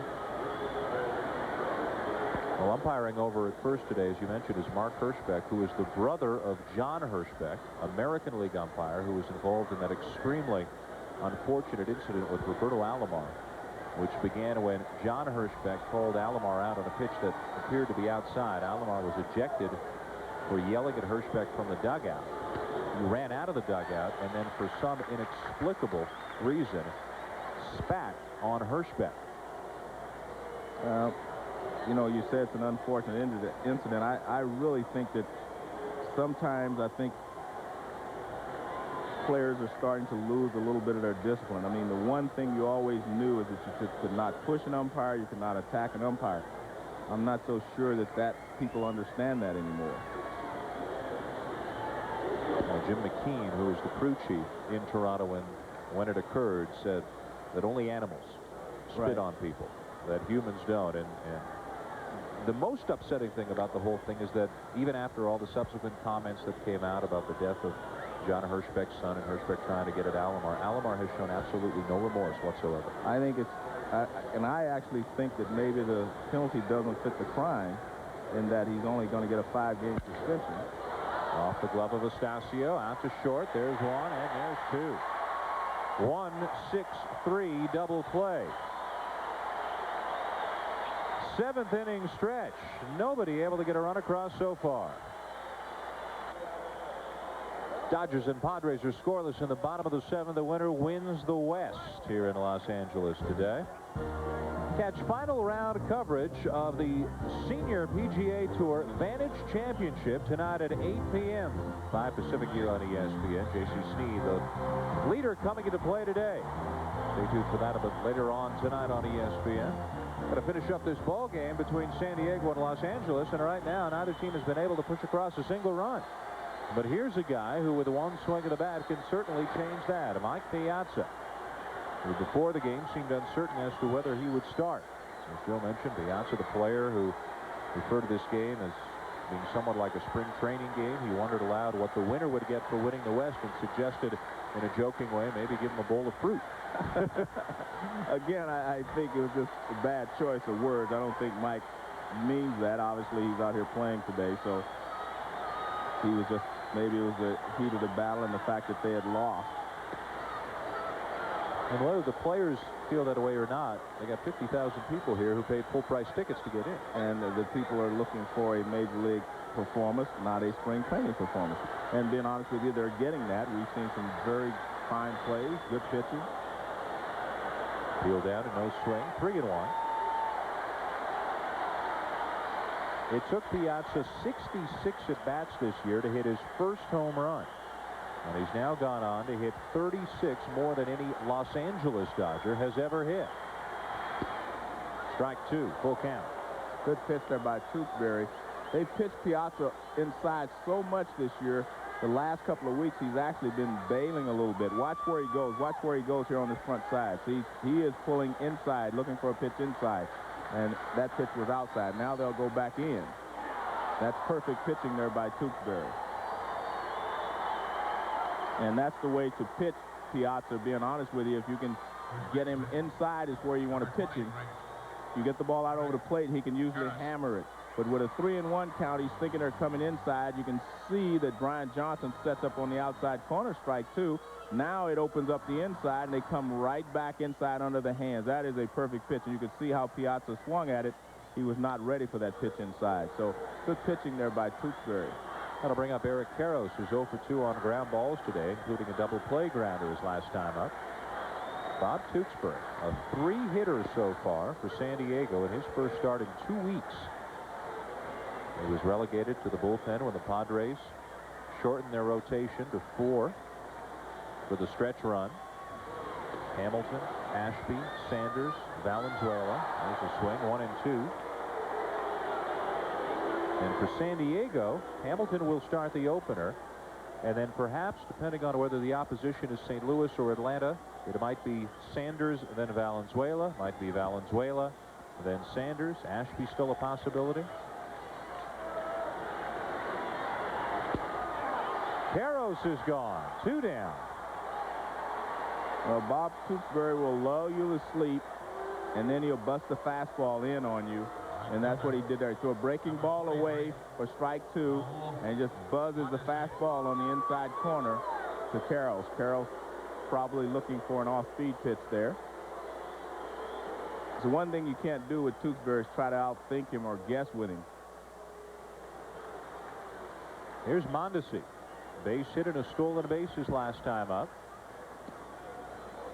It was an infield single for Mondesi in a very close play, one in which Caminiti might actually have retired him, with probably the best defensive play that has been made here today, even though Mondesi was ruled safe at first. He's popped it up. Gomez hit short to retire him. 3 up, 3 down. Tewksbury set down 9 in a row. Batting champ Tony Gwynn due up 3rd in the 8th. Well, how about this? Nothing but zeros so far for the Padres and Dodgers as this game moves to the 8th here in Los Angeles. Baseball playoffs on the way. Believe it or not, so is the NHL season. With a great opener Friday night, the defending Stanley Cup champion Colorado Avalanche, led by Joe Sakic, Patrick Waugh, and others, taking on Brett Hull and the St. Louis Blues. Friday night, 8 Eastern, 5 Pacific, right here on ESPN. I had a chance to meet Patrick Waugh at the golf tournament in Lake Tahoe, and they had the Stanley Cup trophy there, and took pictures. Yeah, it was really nice. Did you lift it at all? No, I didn't lift it. I just watched. I just looked at it. That's a big trophy for them to carry around. Very big. Jody Reed is going to lead off the top of the 8th inning. Pitcher spot with Tewksbury due up next, and then Tony Gwynn top of the order. Reed today 0 for 1 with a walk. kind of a shame in hindsight that Pedro Estacio just didn't start this game with the way things have gone. Ramona Martinez went just 1 inning. One hopper out to short. Staggers Gagne a bit. He recovers and throws out Reed 1 down. Had a busy day at short. Let's take a look at this. Gagne, I don't know, he doesn't seem to be extending his arm. I don't know if he has arm problems or not. I've noticed it all evening, all day. I mean, now watch. A shortstop usually extends his arm towards first base. Now watch this throw. It's like he short arms it, like he's got maybe a little soreness in his arm or something. He gets it across there, but it's not your normal shortstop type of throw. Here's a pinch hitter for San Diego. Scott Livingstone is up to hit for Bob Tewksbury, who's a record closes with 7 innings of shutout ball, allowing only 3 hits. A great start by Tewksbury. Livingstone very comfortable in this role.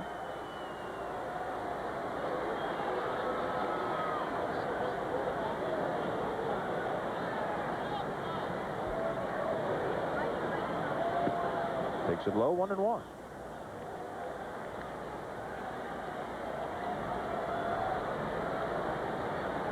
Well, let me ask you a question, Dan. Who are you picking to be in the World Series? You want to know who I like and then bet against it? Yeah.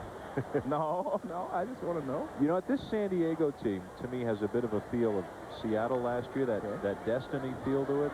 They really played so well, but as you mentioned, Atlanta's starting pitching, as everybody knows, is just so dominant that it's hard to see them losing, really. And I think, again, those guys know how to pitch under, in playoff pressure and so forth and so on. And it's not that the other guys do not know how, but they could be a little too excited, and before you know it, give up a run or two, and you give up a run or two to the Braves, and you could lose right away. But like I said about the Cleveland Indians, I thought their lineup was more intimidating last year. Not that they aren't a great lineup now, which they are, but the Braves are the same way. And you replace with Dave Justice out of there, I still feel like they're not quite as strong as they were last year. Although Chipper Jones has stepped to the forefront this year, but I still think that they're going to miss David Justice somewhere along the line. Doesn't mean that they can't win without him, but that's a luxury you'd like to have if you were the Atlanta Braves. In fact, I read a statement not too long ago that Bobby Cox felt the same way. He said, without Dave Justice, it just makes it a little more difficult. Scott Radinsky now throwing in the LA pen. The batter is Livingstone, pinch hitting for Tewksbury, 1 out on the top of the 8th. To me, the most interesting team in the American League might be the Yankees, as Dario Veras gets up to throw for San Diego. With Rivera and Wetland, yes, if they can get good starting pitching, they have a chance to just shorten the game and really not expose some of the weaknesses of their pitching staff. Well, they've effectively made it basically a 7-inning ball game when you have those 2 guys in the bullpen. Rivera can go 2, and then Wetland just closes it out. Ground ball left side. This will be a tough play. Gagne, long throw. Did not get him.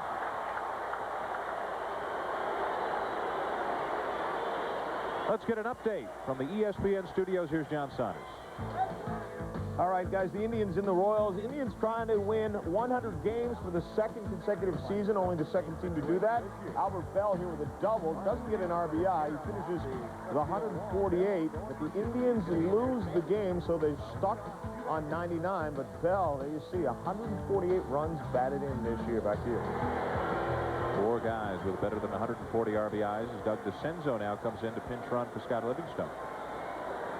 And let's take a look at Gagne going deep in the hole. He tries to time his step so he can be on balance, but he doesn't. But see, again, that's that he's just not extending on his arm. And I'm not, trying to be critical, but he just looks like maybe he's got a soreness someplace in his shoulder because he's not extending like a shortstop normally would, especially from the hole.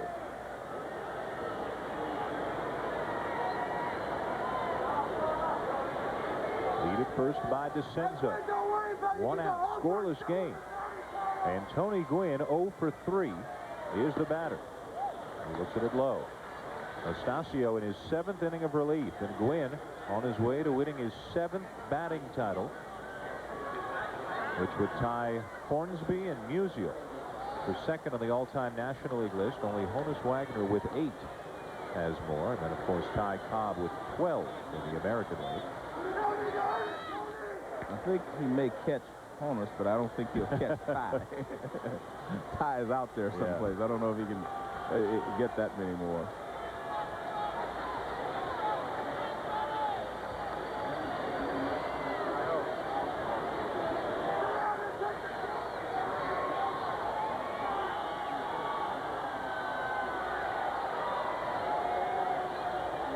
Pitch. And a 2-0 count now on Gwynn. Well, Charlie Williams started with the right arm, and then he stopped.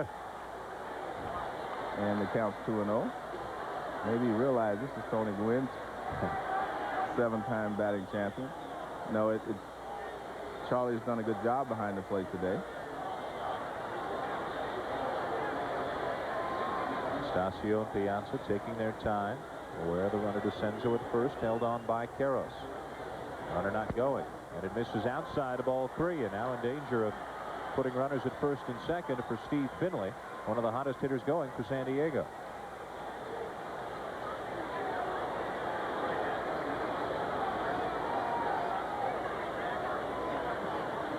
He hit his 30th home run of the season yesterday.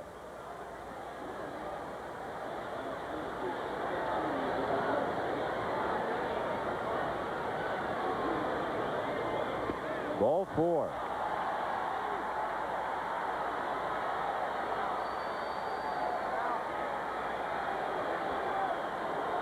And Russell may have seen enough.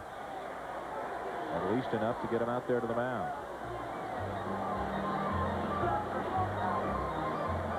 Well, he brought Guthrie in to pitch to Tony Gwynn yesterday in a bases loaded situation, and Gwynn singled to left field. He will make the move. First and second, one out. The Padres threatening. It'll be Finley against Radinsky when we return.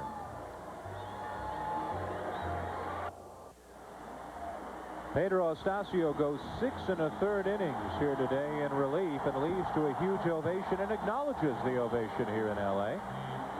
Did a great job. Yes, he did. An excellent job, but so did Bob Tewksbury, as you mentioned. These guys have both pitched very well in this ball game. Now, this is where, you know, you bring in a guy like Radinsky, he has to be able to get out the left-handed hitting Steve Finley. I mean, that's why, you know, he's in the bullpen. Yesterday I mentioned they brought in Guthrie to try to get out Tony Gwynn with the bases loaded. Gwynn singled, and they lost the game 4-2. So if you're only going to face a hitter once, you have to be able to get him out. Pinch runner Doug DeCenzo at second. Tony Gwynn is at first, and Finley takes a strike. And the reason for that is, as a relief pitcher, you have a big advantage against a left-handed hitter because he has not seen your motion. He hasn't, you know, you come in and all of a sudden you're throwing from the left side and you're behind in the count right away. 0-2.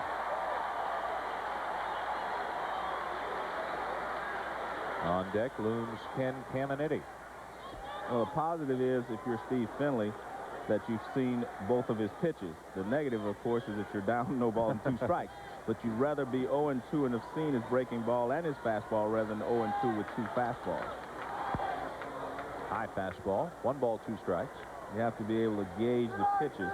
And if you've seen them, at least you have a feel for how much his curveball breaks or how much his fastball is moving. If a guy comes in, he throws the same pitch and gets ahead of you 0-2, then you're in trouble.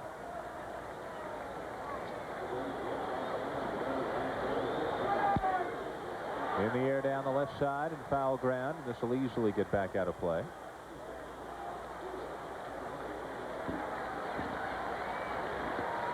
Radinsky, part of a very deep and talented Los Angeles bullpen that, of course, finishes up with Todd Worrell, John Ho Park doing the long work.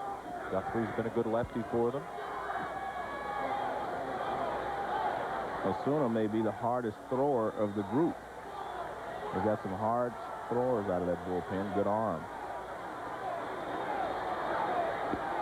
If you could take a staff in its entirety, would you take LA's or Atlanta's? That's a good question. Very good question. You know, the Atlanta starters, it's just hard to go away from, you know, Glavine, Smoltz, Maddox, and Avery when he's healthy, and now Nagel. Ground ball through into right field. The base hit. DeCenzo getting the wave. Mondesi comes out throwing, and out at the plate is DeCenzo.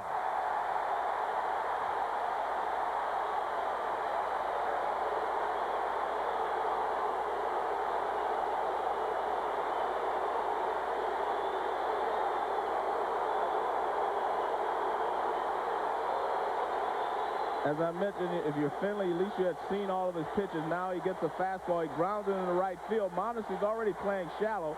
Now look how he charges the ball. Then he just throws a strike. I mean, no chance. I mean, that's not even close. And you see that Piazza not only has the ball in time, he has the plate completely blocked. And you wonder what kind of jump the runner at second got, but I don't know if he would have had a chance because, I mean, this is a missile and it's right on target. The 11th assist of the season for one of the strongest throwers in all of baseball, Raul Mondesi. The runners each took an extra base on the play, so Gwynn around to third, Finley out to second, 2 outs. And Bill Russell just out to the mound to talk with Scott Radinsky, obviously, about Ken Caminiti, whose numbers are outstanding on the season. They're even better from the right side of the plate, and the Dodgers aren't going to take any chances at all. And that's what has made Caminiti such a dominant hitter, and that is he was a much better hitter from the right side most of his career. The last couple of years, he's really improved from the left side. He has always been a good hitter from the right side. They will load the bases and take their chances with Greg Vaughn.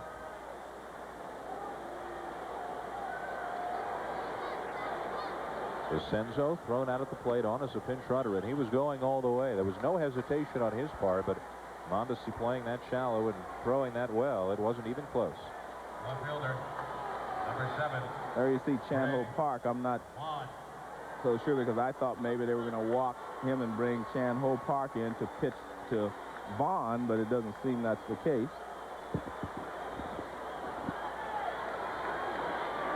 Bill Russell will stay with the left-hander Radinsky.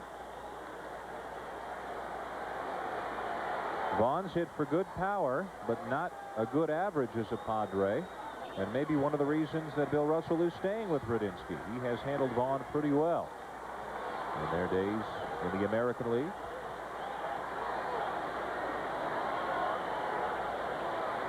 At third, Gwynn. Finley with a big base hit. Although DeCenzo was thrown out, he's at second. Caminiti intentionally walked to load the bases. This is by far the best chance that either team has had in this game. Still scoreless in the 8th.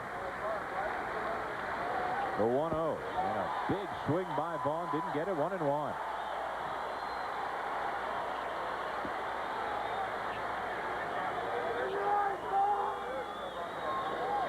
The advantage Radinsky has against some right-handers is his ball really runs away from them. So sometimes that's just as effective as a slider. 1-2.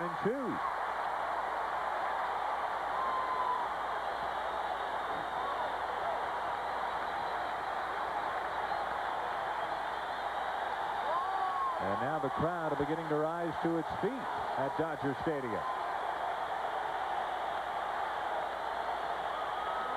A pitch away from escaping a jam here in the 8th. Another fastball, and Vaughn took it. Even count. Good pitch there by Radinsky in that it was up and out of the strike zone. He just wanted to try to see if he can get Vaughn to chase one more.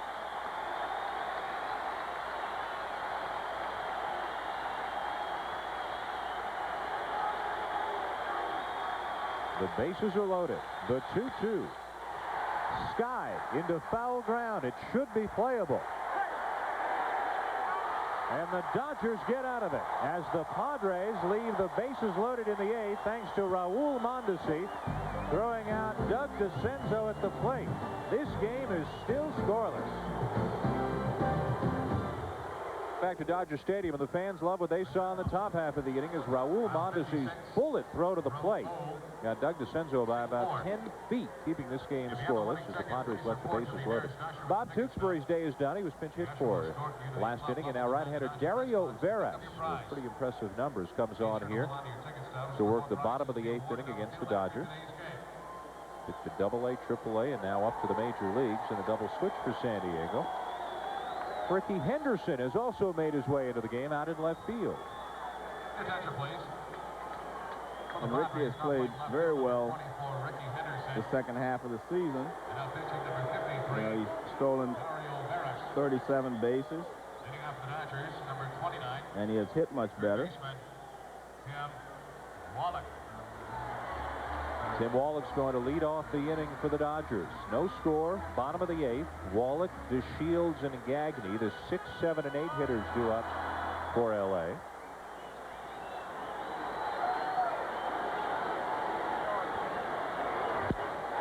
And Wallach crushes one to left. Henderson goes back, and on the first pitch since he came into the game, he is tested and responds with a nice running catch. You know what's funny about baseball? Ricky Henderson just went out to left field for the first time. He's one step closer this way or one step closer to the line. This ball's over his head. Wallach crushes it. He just didn't have enough height to get it out, but Ricky got a good jump on it, gets back there and makes the catch. They will test you when you come into the ball game late. Now Veras to face DeShields, and he starts him with a strike. Well, we're talking about Ricky Henderson. He's only hitting .241, but he's also scored 110 runs for the season. That's good for a guy that's only hitting .241. It tells you he's been on base, obviously, a lot. That's the name of his game. Yeah. And his job is to score runs. On-pace percentage is over 400, which is excellent. Quite a guy to bring off the bench in the postseason. Yeah. Sort of a threat, whether it's to hit or to just a pinch run.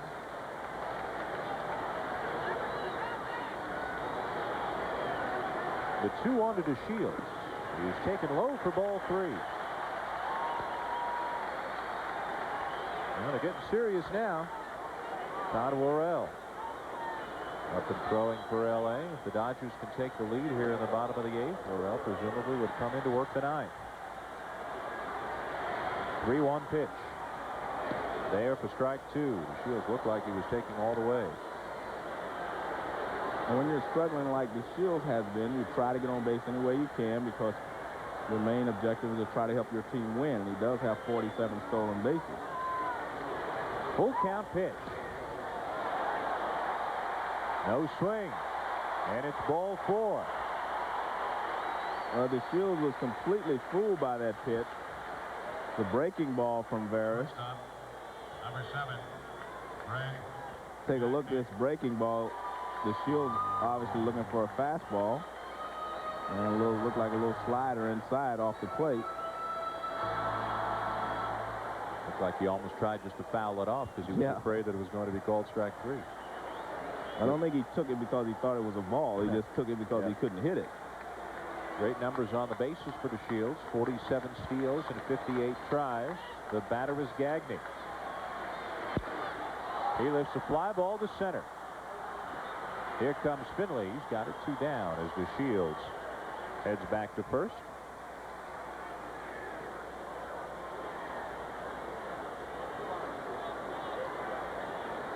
And the pitcher spot is due up next.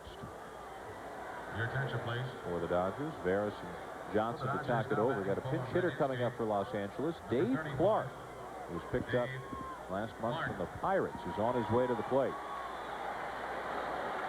Well, he picked him up for help down the stretch. And I mean, Dave has been a pretty good pitch hitter, and he's a good pinch hitter.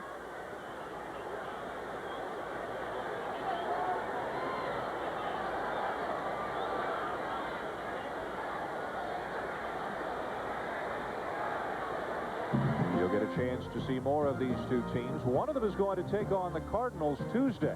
4 Eastern in the middle game of the triple-header. ESPN begins it with the Indians and Orioles early. Wells and Nagy, and then NBC has the Rangers and the Yankees late. 3 games Tuesday, and then 3 more on Wednesday, including the Atlanta Braves making their postseason debut on ESPN against the loser of this game, the wild card team. And I'm probably sitting beside the busiest man in baseball right now. I know your travel agent's been busy the last few days. Do you know where you're going? Not every day. But you know what? It'll be fun. There's nothing like the playoffs.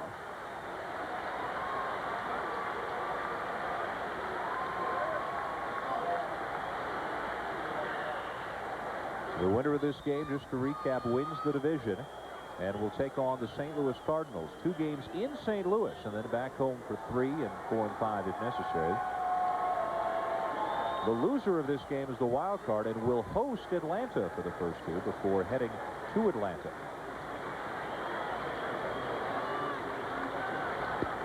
Dave Clark, an experienced pinch hitter,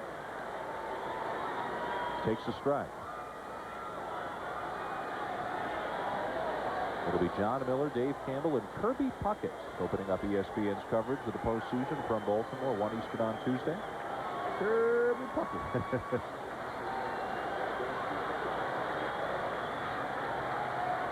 Runner at first to Shields. And a throw to drive him back. Now, if Kirby can bring the same enthusiasm to the broadcast booth that he brought to his playing days, it's going to be a lot of fun. This is a tough situation for the Shields. If you steal and get thrown out with a pinch hitter at the plate, you really waste a hitter. And he's able to make it because he was helped there a little bit by Clark's backswing. But the Shields does steal second base. Number 48 on the season, and a big one as it moves him into scoring position. Well, it's a delayed steal, as you can see. And the way you delay, you go 1, 2, and then you take off. You just sidestep, and you surprise the catcher or one of the infielders. And it's the infielder's job to yell at the catcher that you're going, and they didn't do that. Clark facing an 0-2 count. Ground ball out to second, backhanded by Jody Reed, and that's it. Dodgers threaten again, but cannot score again. 8 complete. In L.A., still scoreless. Both of these teams still have a ways to go as they make postseason plans, but neither one of them can make any plans until somebody wins this game. And right now, no score heading to the 9th. And Todd Worrell, he of the 44 saves this season, comes on here not in a save situation, obviously, with the game tied, but just trying to retire the Padres and then give the offense a chance to win it in the bottom of the 9th. And the Atlanta Braves are on hold someplace. That's right. They're not sure where they're going for their opener on Wednesday. And the Cardinals are not sure who they will be hosting on Tuesday. Well, the Dodgers, who are playing in front of a crowd of better than 53,000 here in L.A. today. The Dodgers have a winning record against both the Braves and the Cardinals. The Padres have a losing record against both the Braves and the Cardinals. Quite handily at that. Number 22. And we've heard on occasion that you can throw all that out the window when the playoffs start. It's not necessarily so. Because one team has confidence that they can beat you, and that will help them a little bit. Wally Joyner will lead off the 9th for San Diego against Todd Worrell. Joyner today is singled and doubled in 3 at-bats. He'll be followed by Chris Gomez and Brian Johnson.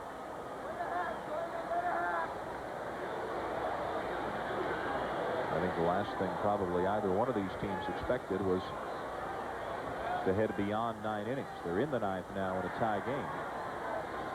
Well, especially without anyone scoring. Well, the Texas Rangers a few days ago, as they found out they had clinched the AL West by virtue of a Seattle loss, and they were in the middle of a game that would eventually go 15 innings against the California Angels. Rangers lost it, but I think it was about the 13th when they found out they had clinched. Joyner goes around 1-2.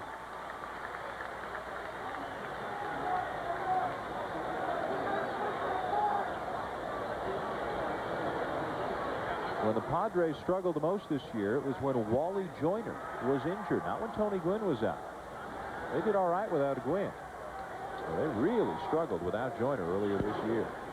Inside out, foul, left side, still 1-2. And I think the reason for that early in the year, Joyner was supplying a little power, and he was the guy. So when he went out, they lost that power, the extra base hits, etc.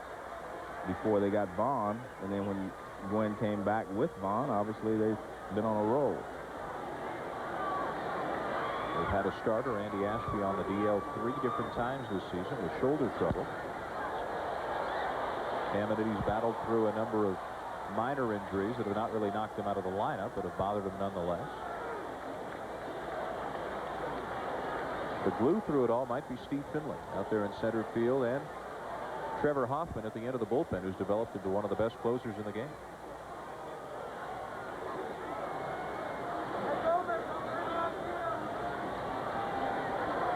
Finley with a career-high 30 homers this year as Wally Joyner looks at strike 3. We've talked about Ken Caminiti and all his offensive power and his likely MVP award. How about the defense? 2 plays today. Backhand to his right to start a 5-4-3 double play, and then take a look at this on Mondesi. Great dive to his left, strong throw, and Mondesi called safe at first, and a call that could have gone the other way, but don't let the safe call take away from the effort put out by Caminiti. No way you can take away from that effort. Gomez drives one to right. Mondesi, 2 down. Let's go to John Saunders. All right, guys, a couple of goodbyes in baseball today. Jim Leland got a victory over the Cubs. His final game, there's Rabbit Miller, the pitching coach, giving him the hug. Hugs all around as after 11 years with the Pittsburgh Pirates, he has said goodbye. He will go elsewhere. Alan Trammell also announced today he's retiring after 20 years, all with the Detroit Tigers, the 6-time All-Star, and that tremendous double play combination with Lou Whitaker. Say goodbye to both of them. Back to you. All with the Detroit Tigers. Not a lot of guys can say that they played their whole career with one team. No, you're right. That was amazing. He and Lou Whitaker played together so long. There's Brian Johnson, the catcher. With all the other accomplishments of Tony Gwynn, another one is that he is one of the few players to have a lengthy career all with one team.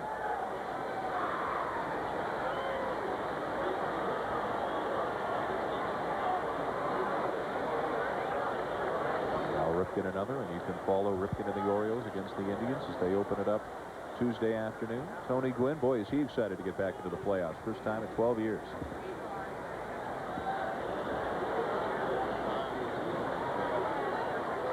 The 1-1 drops a little low.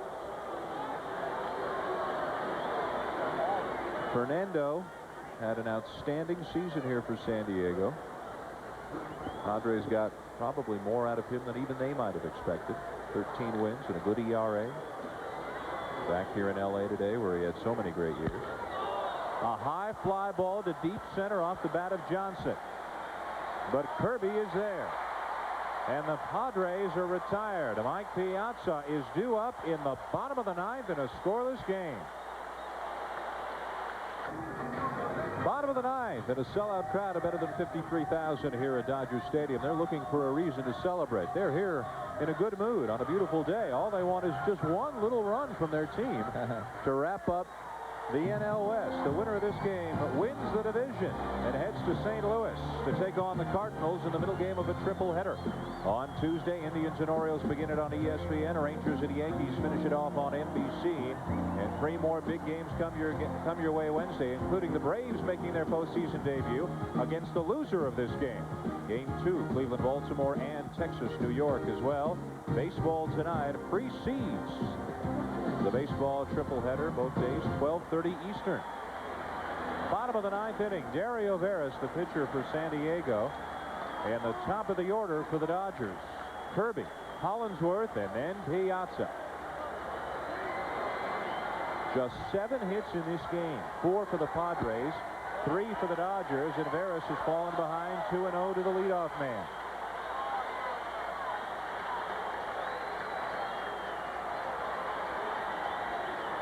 These two teams have been separated by no more than 2.5 games since June the 9th. 2-1. A great race throughout the season that has culminated in today's game. Not the best of the wild card scenarios when you have this type of a situation. Both teams already knowing they're in the playoffs. Maybe bunts of foul, and it's 2-2. But I guess with each year, we'll all learn a little bit more about the implications of the new playoffs. And there are some rules that could be changed that would work better. For instance, the team with the best record in the league gets some type of home field advantage. At this point, it doesn't do a lot of good to have the best record in your league because you don't get any advantages. The 2-2. Close. No swing on the appeal, says Steve Ripley down at third, and a full count now to Wayne Kirby. Very close. Managers are both a little more intense than they were when we spoke to them before the game about how intense this game would be. Got their game faces on. Outside, ball 4. Good job there by Kirby. Took a couple of pitches and then took a very close pitch.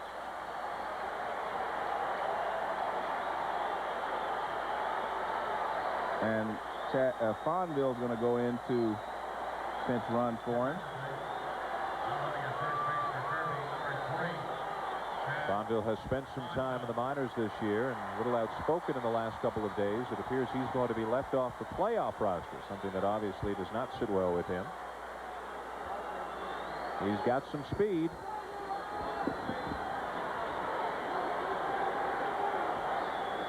Outfielder, number 28, Todd Collinsworth. Willie Blair warming for San Diego. Leadoff man at first in the 9th inning. No score. What do you do if you're the Dodgers? Do you bunt? I say yes, but then that means you're going to walk Piazza. But I think that's the way to play it unless you're going to hit and run. Collinsworth shows bunt, pulled the bat back to take ball 1. If they walk Piazza, then it's Karras.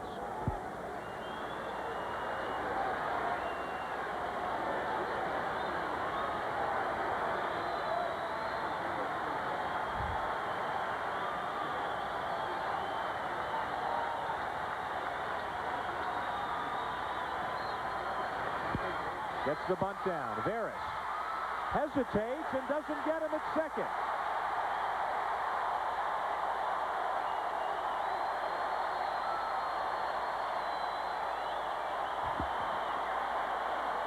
Well, the ball was bunted too sharply. It was bunted right back to Veras, and they told him to go to second base, but he had trouble getting out of his glove.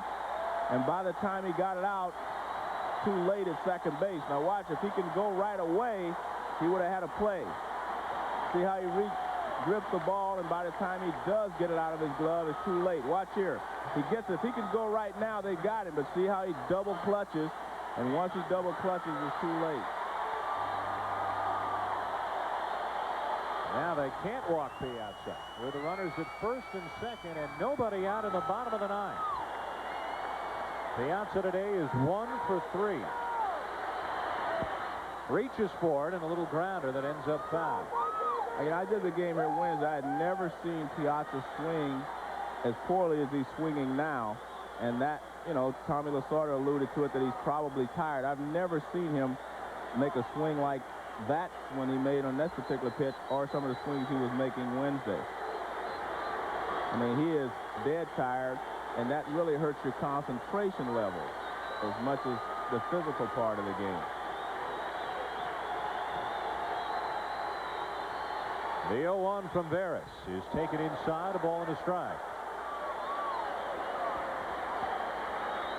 Out at second, Chad Fonville, the pinch runner who came on after Kirby walked.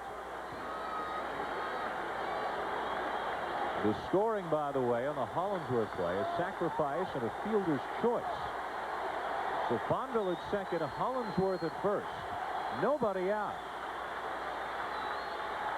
And the 1-1 to Piazza is grounded foul again, 1-2.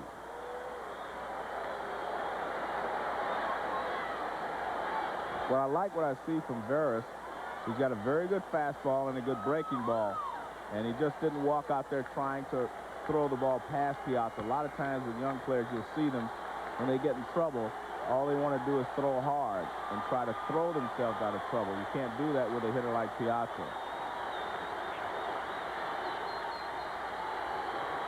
The pitch fouled back. Good fastball from Veras on the outer part of the plate.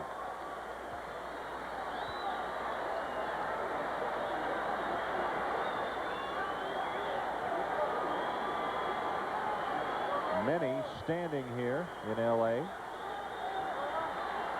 The Padres had a chance to take the lead in the 8th, but Raul Mondesi threw out Doug DeCenzo by 15 feet at the plate. And the Padres eventually left the bases loaded. Got him reaching, and Piazza is gone. What happens when you get tired, Dan, is you start trying to make it up with your body. You know this bat's a little slower, so you use his body more, and once your body moves or you commit, you're really easy to fool.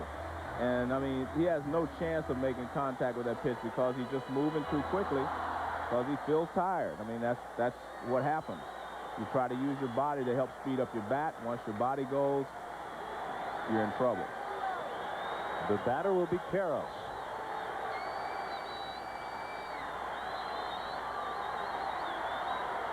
Oh for 3 today, 2 ground balls and a strikeout.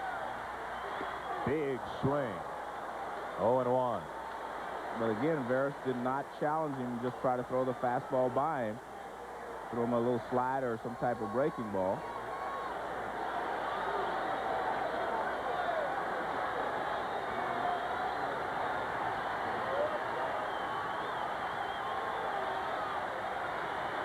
Bonville has good speed at second. He can score on a base hit.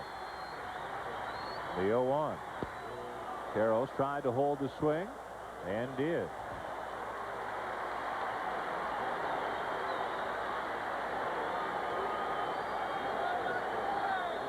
Veras, just 23 years of age, claimed in the minors from the Dodger organization by the Padres.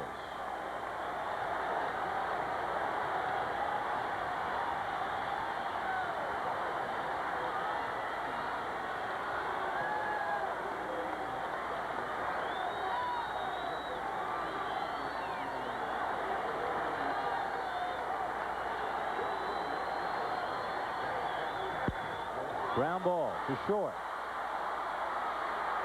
And they get just the double play as a very close play at second and then firing on to first. And the Padres come up with an inning-ending double play off the bat of Karros to send this game to extra innings. Well, let's take a look at this very close play at second base. Watch Hollins come into the picture. Actually slid late. If he would have slid straight in, he may have made it. Heading to the 10th. Fifth pitcher of the day for the Dodgers is right-hander Chan-Ho Park, who comes out here to work the top of the 10th inning. Each team with a couple of good scoring opportunities. Neither team has been able to push across the one run that would win them the National League West. And now catching for the Dodgers, number 15, Tom More Prince. changes for the Dodgers as well. Tom Prince Now pitching, is in to catch for L.A. Mike 61, Piazza's day is done. Shulman. And out in center field, Chad Curtis will take over for Wayne Kirby.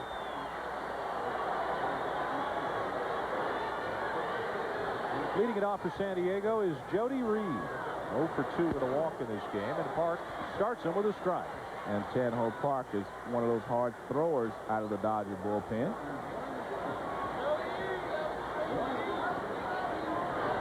Breaking ball misses 1-1.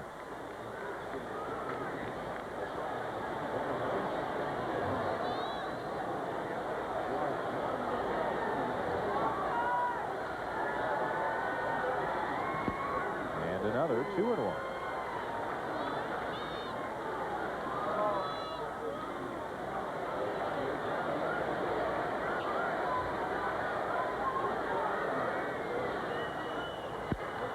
Ground ball hit just foul. 2 balls and 2 strikes.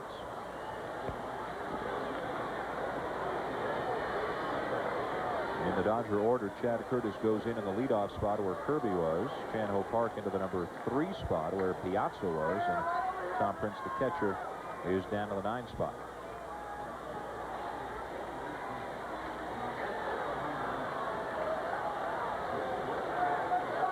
Park is the only L.A. pitcher other than the 5 starters to start a game this year for L.A. as he gets Reed 1 down.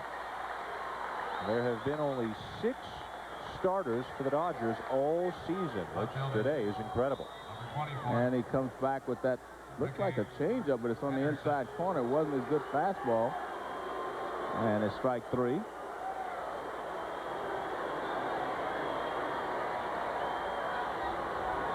Park now to deal with Ricky Henderson, getting his first at bat of the afternoon.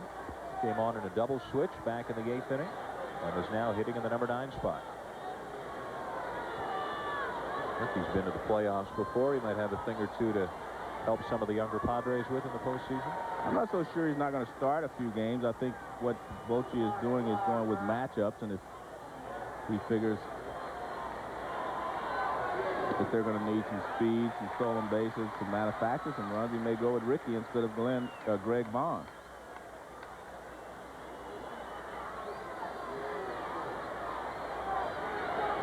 One ball, one strike. The baseball's all-time stolen base leader.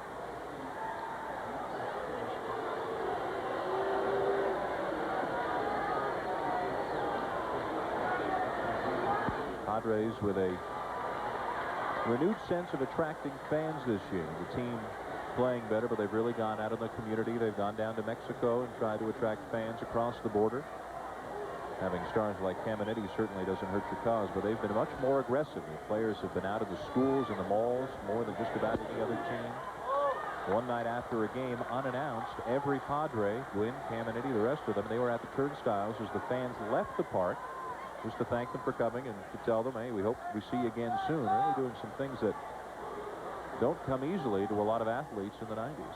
Well, that's what you call trying to be fan-friendly, and I think it's a great idea to have the players mingle more with the fans, where the fans get a chance to see that they are nice people. Ground ball hit weakly on the left side for the shortstop Gagne. He gets Henderson by a step. 2 down. Good fastball there from Chan-Ho Park. Got it on the inside part of the plate. Jammed Ricky. Number 19, Tony Gwynn. Following us, NFL primetime as soon as this game is over. And if this game extends, we will keep you up to date on everything that's going on as we'll visit with the gang from primetime, find out about the big stories in the NFL today. Still going in the 10th inning. Tony Gwynn is up there. No score. Gwynn is 0 for 3 with a walk. He might get those necessary plate appearances. He's already got 4 of the 9. Yeah, this will be 5.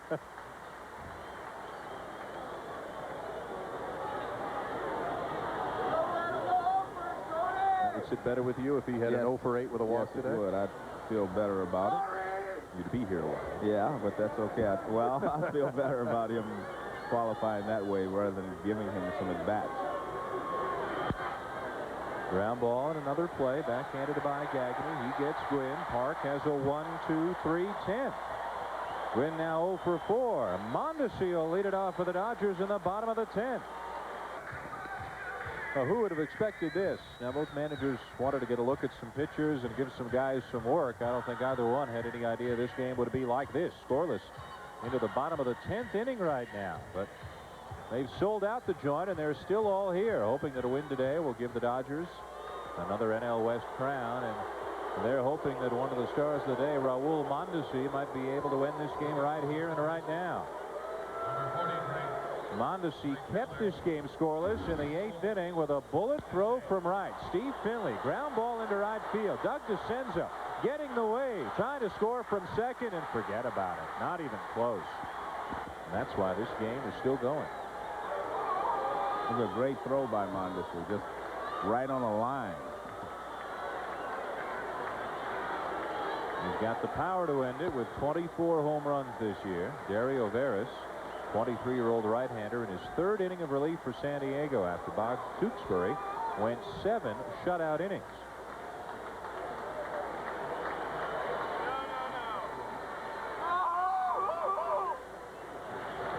Big swing by Mondesi, 1-1. Mondesi had a chance to hit 300. He came into the ballgame hitting 297. He's 1 for 3. I guess he needed 3 hits probably. 3 for 4 would have probably done it.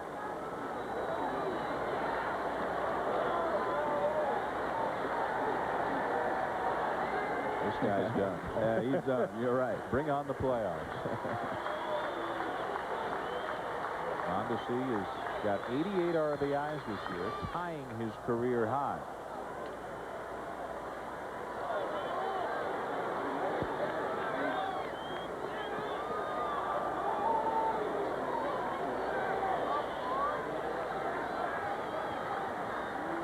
He'll be followed by Wallach and DeShields here in the 10th inning.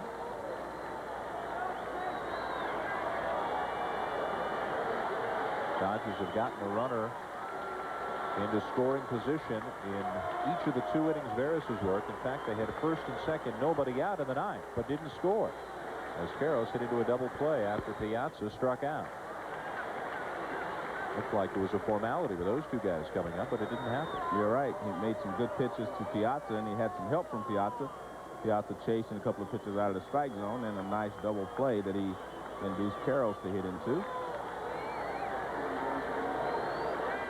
A 2-2 count to Mondesi. Ground ball hit to third. Caminetti got him. 1 down.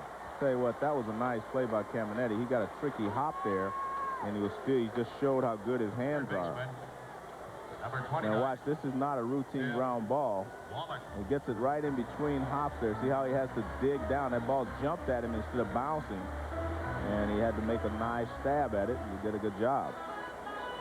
We asked Tommy Lasorda. Let me ask you, is he your MVP? Yeah, I think so. I mean, it's difficult to go against Caminetti because of what he has meant to this ball club.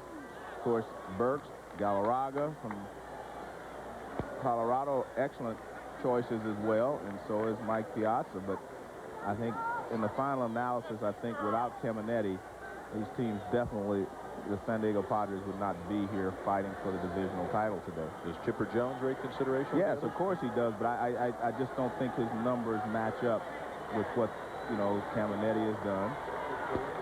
0-2 to count on Waller. Or Burks or Galarraga for that matter. But, I mean, Caminetti, you know, when you hit 40 home runs, driving 130 runs, I mean, that's tough to beat. Probably win another Gold Glove as well. Yeah, and plus he hit 326. So if you're looking at he and Chipper, everything he did outshines Chipper. He hit for a higher average, hit far more home runs, drove in a lot more runs. But, I mean, Chipper's had a great year. And, you know, eventually he's probably going to be an MVP in this league.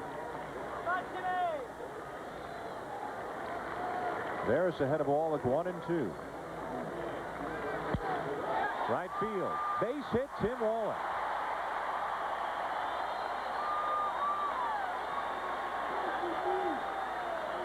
Well, you don't see this too often from Wallach, especially in these types of situations. He's usually trying to get a ball he can drive.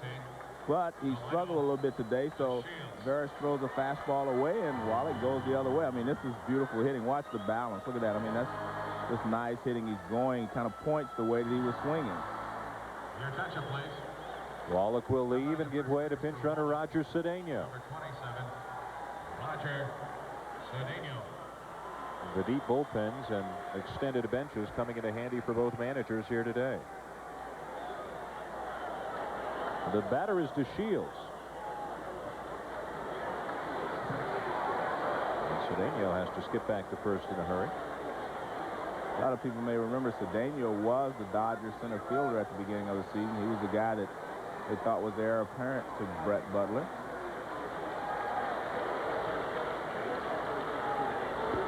A strike to DeShields. He's 0 for 2 with a walk. I should say after Butler had surgery, he was the center fielder on a daily basis for a while.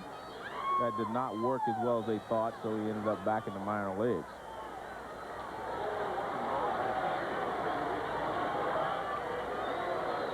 Being held on by Joyner. Not going. And outside of DeShields, a ball and a strike. Veras should be pretty easy to steal off of because you can see him tensing himself to go to the plate. Once he comes set, you can see him building his momentum so he can explode to the plate, and a good base fielder should be able to read that. 2-1. Playing into DeShields' hands a little bit more here. And certainly giving Bill Russell a few more options with the count now in DeShields' favor. Well, if you're ever going to hit and run, this is a perfect situation. 2 balls, 1 strike with 1 down. You really do not gain a lot if you hit and run with 2 outs, because even if the runner gets around the third, you can't score on a sacrifice fly. So perfect hit and run situation. 2-1 and 1 out. So if DeShields is able to find a hole with Cedeno on the run, he can get around to third base easily.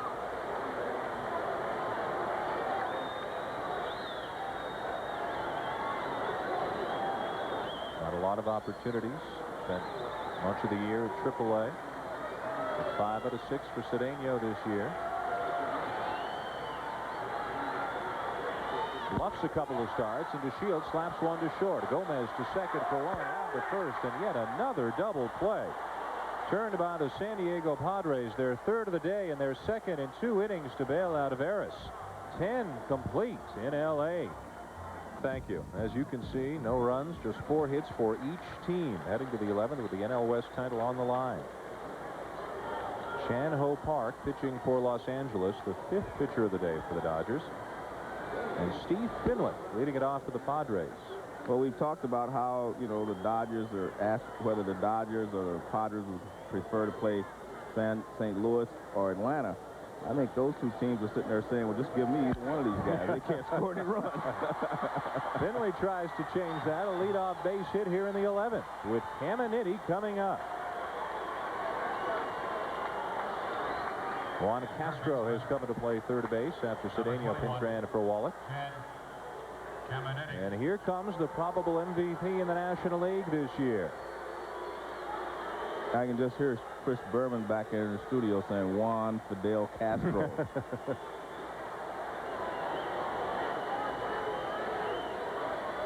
Yeah.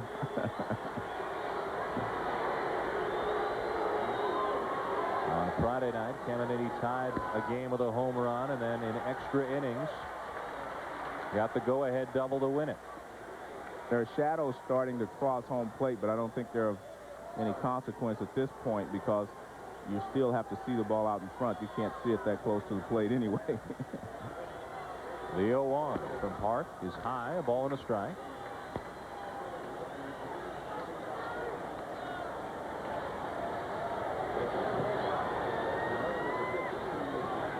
Home runs and 130 RBIs. Finley the base runner at first, nobody out. Caminiti, ground ball. And threw into right field, a base hit. Finley is heading for third. The throw from Mondesi, not in time. He made it close. But the Padres have runners on the corners with nobody out. And Caminiti has done it again. Well, I tell you what, Mondesi is amazing. Not so much just with his arm, but the accuracy and the way that he charges the ball. Good job by Caminiti. He knows that there's a big hole on the right side, and he finds that hole. Doesn't hit it that sharply. DeShields makes a dive, can't come up. But look at Mondesi. He's charging, doesn't take any time to get rid of it, and right on the money. I mean, that is just, you don't do it any better than that. Charges, one hop. Well, he does pat his glove, but one hop, pro hop, and you let it go right on the money. I mean, that's perfection there.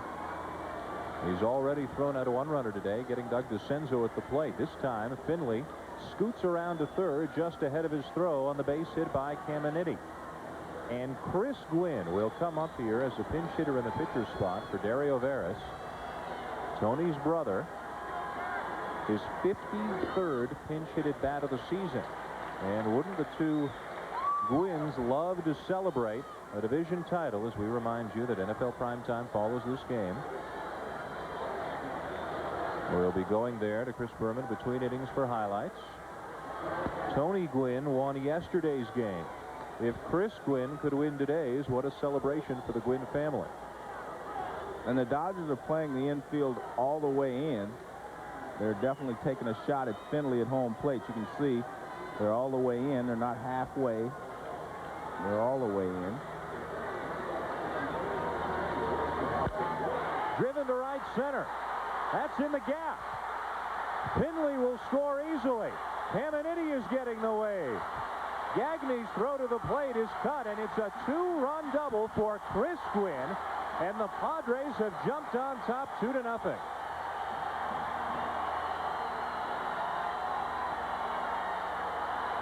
Well, Chan-Ho Park looked like he threw a changeup to Gwynn, and he waited on it and drilled it in the right center field. And you can see the celebration that the Padres are having right now in their dugout. First baseman. Had an interesting conversation with Chris before the ball game. He said they've really been getting on him in San Diego because he has not been producing in these kind of situations. And that is not Chan-Ho Park's best fastball, but he drilled it into the gap. And by the time Curtis gets it back in, you see Caminiti crossing the plate after Finley. And the Padres have a 2-0 lead. The batter is Joyner.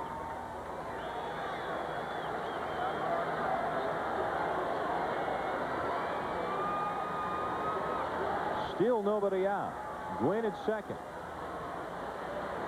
Remember, the Gwynns are from Southern California. Tony said that even after the big hit to win yesterday's game, they didn't do a lot of celebrating. They just went and visited with their mom and hung out a little bit. And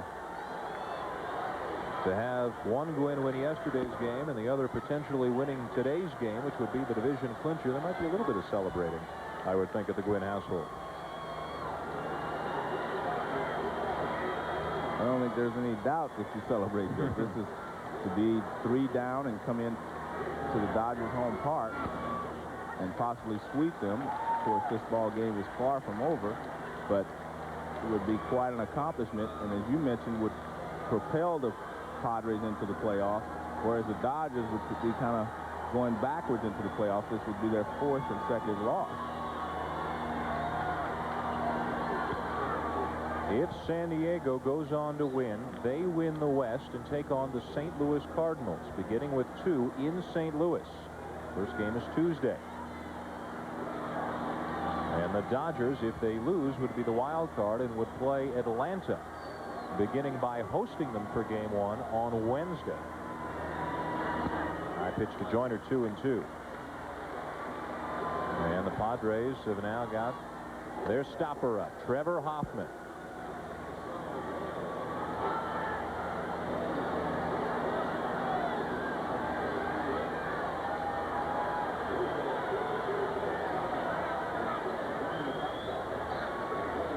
We'll be sending you to Chris Berman at NFL Prime Time between the top and bottom half of the 11th for highlights from today's football action.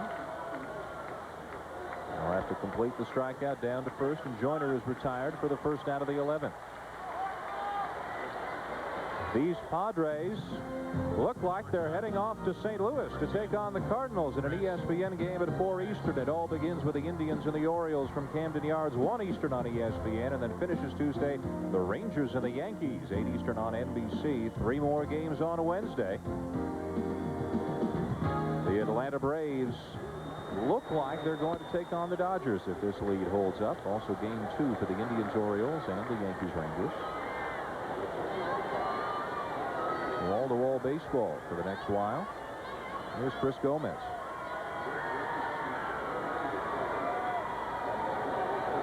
Breaking ball strike, 1-1.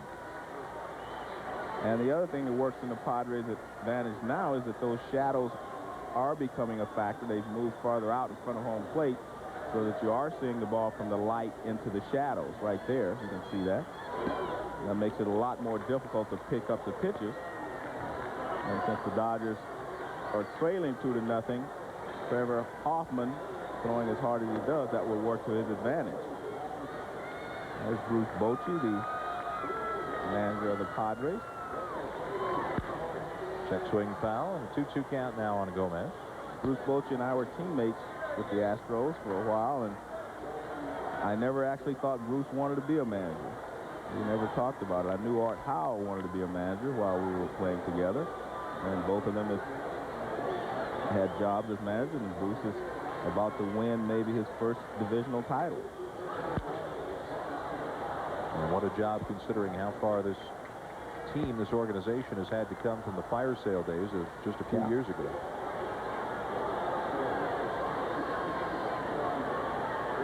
We talked about McGriff and Sheffield and Andy Bennis.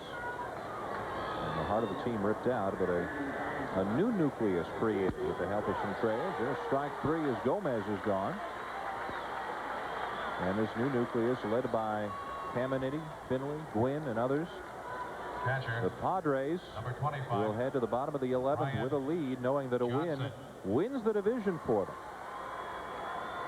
Well, the one thing, you can't get inside of players' heads or, think as an announcer, but if you just watch, you have a feeling that this game actually means a little more to the Padres than it does to the Dodgers. The Dodgers won the division last year,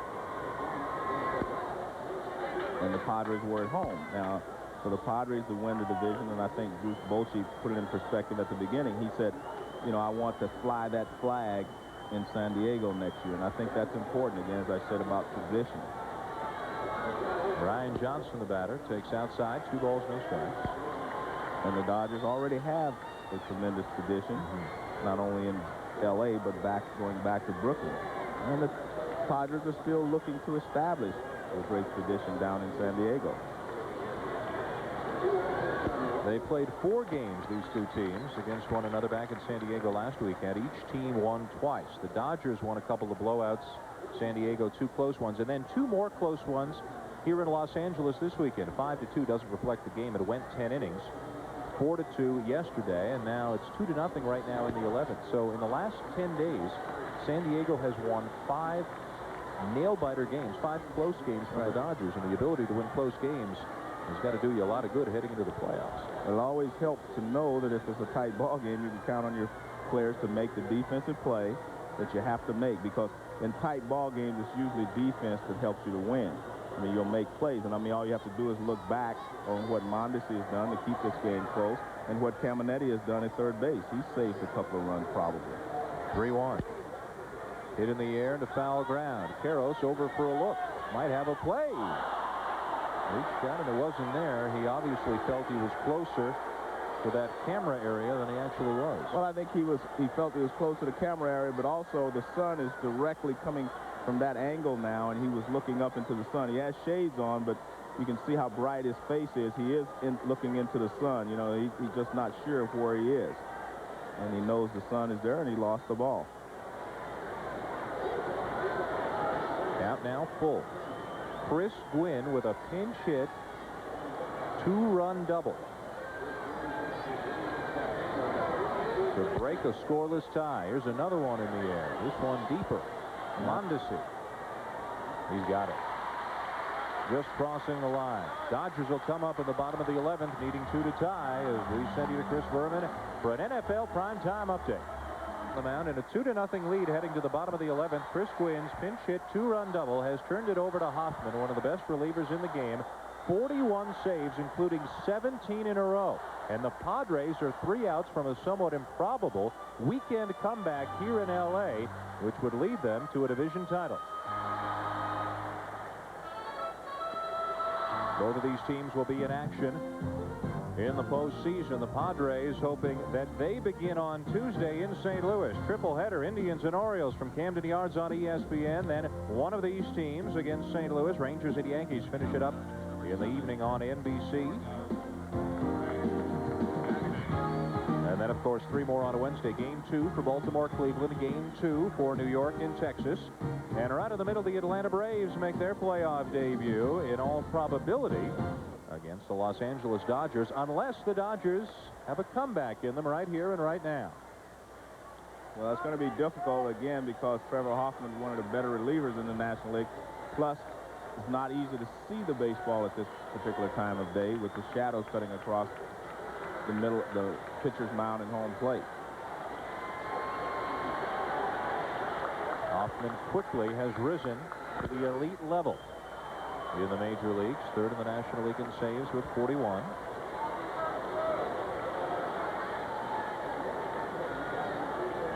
And while we talk about the fire sale of recent years, we should remember that some good young players like Trevor Hoffman came in those deals. He was acquired in the Sheffield deal that sent Gary Sheffield to Florida. So although Randy Smith, who is now the GM of the Tigers, was forced to clean house, he got some good young talent back in return.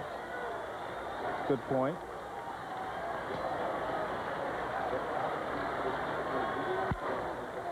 Batter to short. Gomez.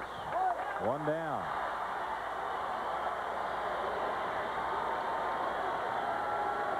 San Diego bottomed out not all that long ago, forced to trade virtually everyone who was recognizable to their fans, with the exception of Tony Gwynn. A change at the top and a big change in the records. Look how far they have come. I mean, that's a 20-game, almost a 20-game improvement, their win improvement, because of the strike-shortened season, of course, in '95. The pinch hitter for the Dodgers is Dave Hansen, hitting for Tom Prince.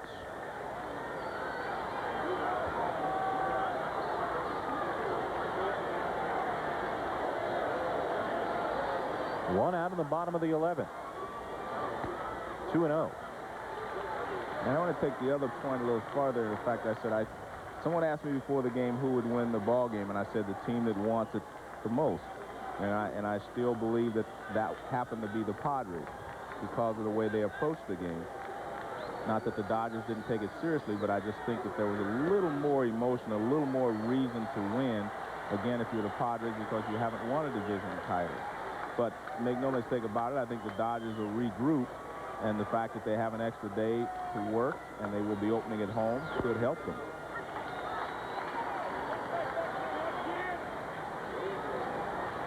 But if you look at a Mike Piazza who is not swinging the bat well now for the Dodgers, things just do not look good for the Dodgers when he's not swinging the bat well. And those faces in the LA dugout certainly don't look like the faces of a team that's heading to the playoffs. They're heading in on a low note. And they shouldn't be looking too happy because, again, you know, the Padres have come into their home park and are trying to sweep them. Just foul. You know, when it looked like the Dodgers only had to win one of the 3 ball games to win the division, everyone assumed that they would win one of those 3 ball games. And to have a team like the upstart, so to speak, San Diego Padres coming here and sweep you if they are able to hold this lead should take a little bit out of your sails. I know Brett Butler realizes that this is a problem. Right center field and well hit off the back of Hansen. Finley will run it down on the track. And now the San Diego Padres are 1 out away from winning the West.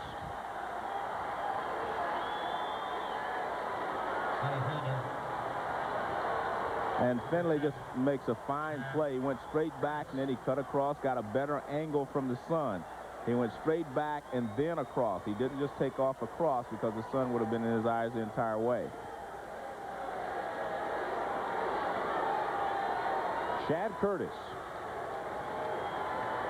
his first at bat. And a strike. The Padres definitely seem to have the potential to become the sweetheart team of this year. If the team that a particular fan likes isn't in the playoffs, you can see a lot of people jumping on that Padre bandwagon. 0-2, and now a strike away. Kind of reminds you, as you mentioned earlier, about a little bit like the Seattle Mariners. Everybody all of a sudden, because of the heart they showed and the way the Seattle Mariners played down the stretch, everyone sort of jumped on their bandwagon. And I think you can sense the same thing with the Padres. They have played very well down the stretch. They've done what they've had to do. And now they have a chance to represent the Western Division as the champions. They're perceived as underdogs, and whether it's fairly or unfairly, the Dodgers are expected to do more. They're expected to win the West. You're right. And maybe they saw the tape too soon. 1 ball, 2 strikes. The Padres looking to celebrate, and the Dodgers looking to extend the inning. Ground ball, foul.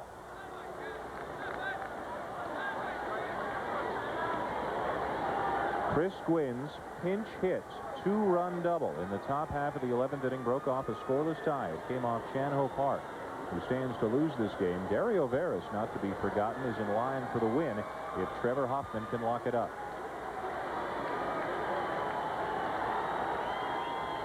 Our baseball coverage begins Tuesday, 12:30 Eastern, baseball tonight. That's it. Curtis strikes out, and the San Diego Padres are the champs of the NL West.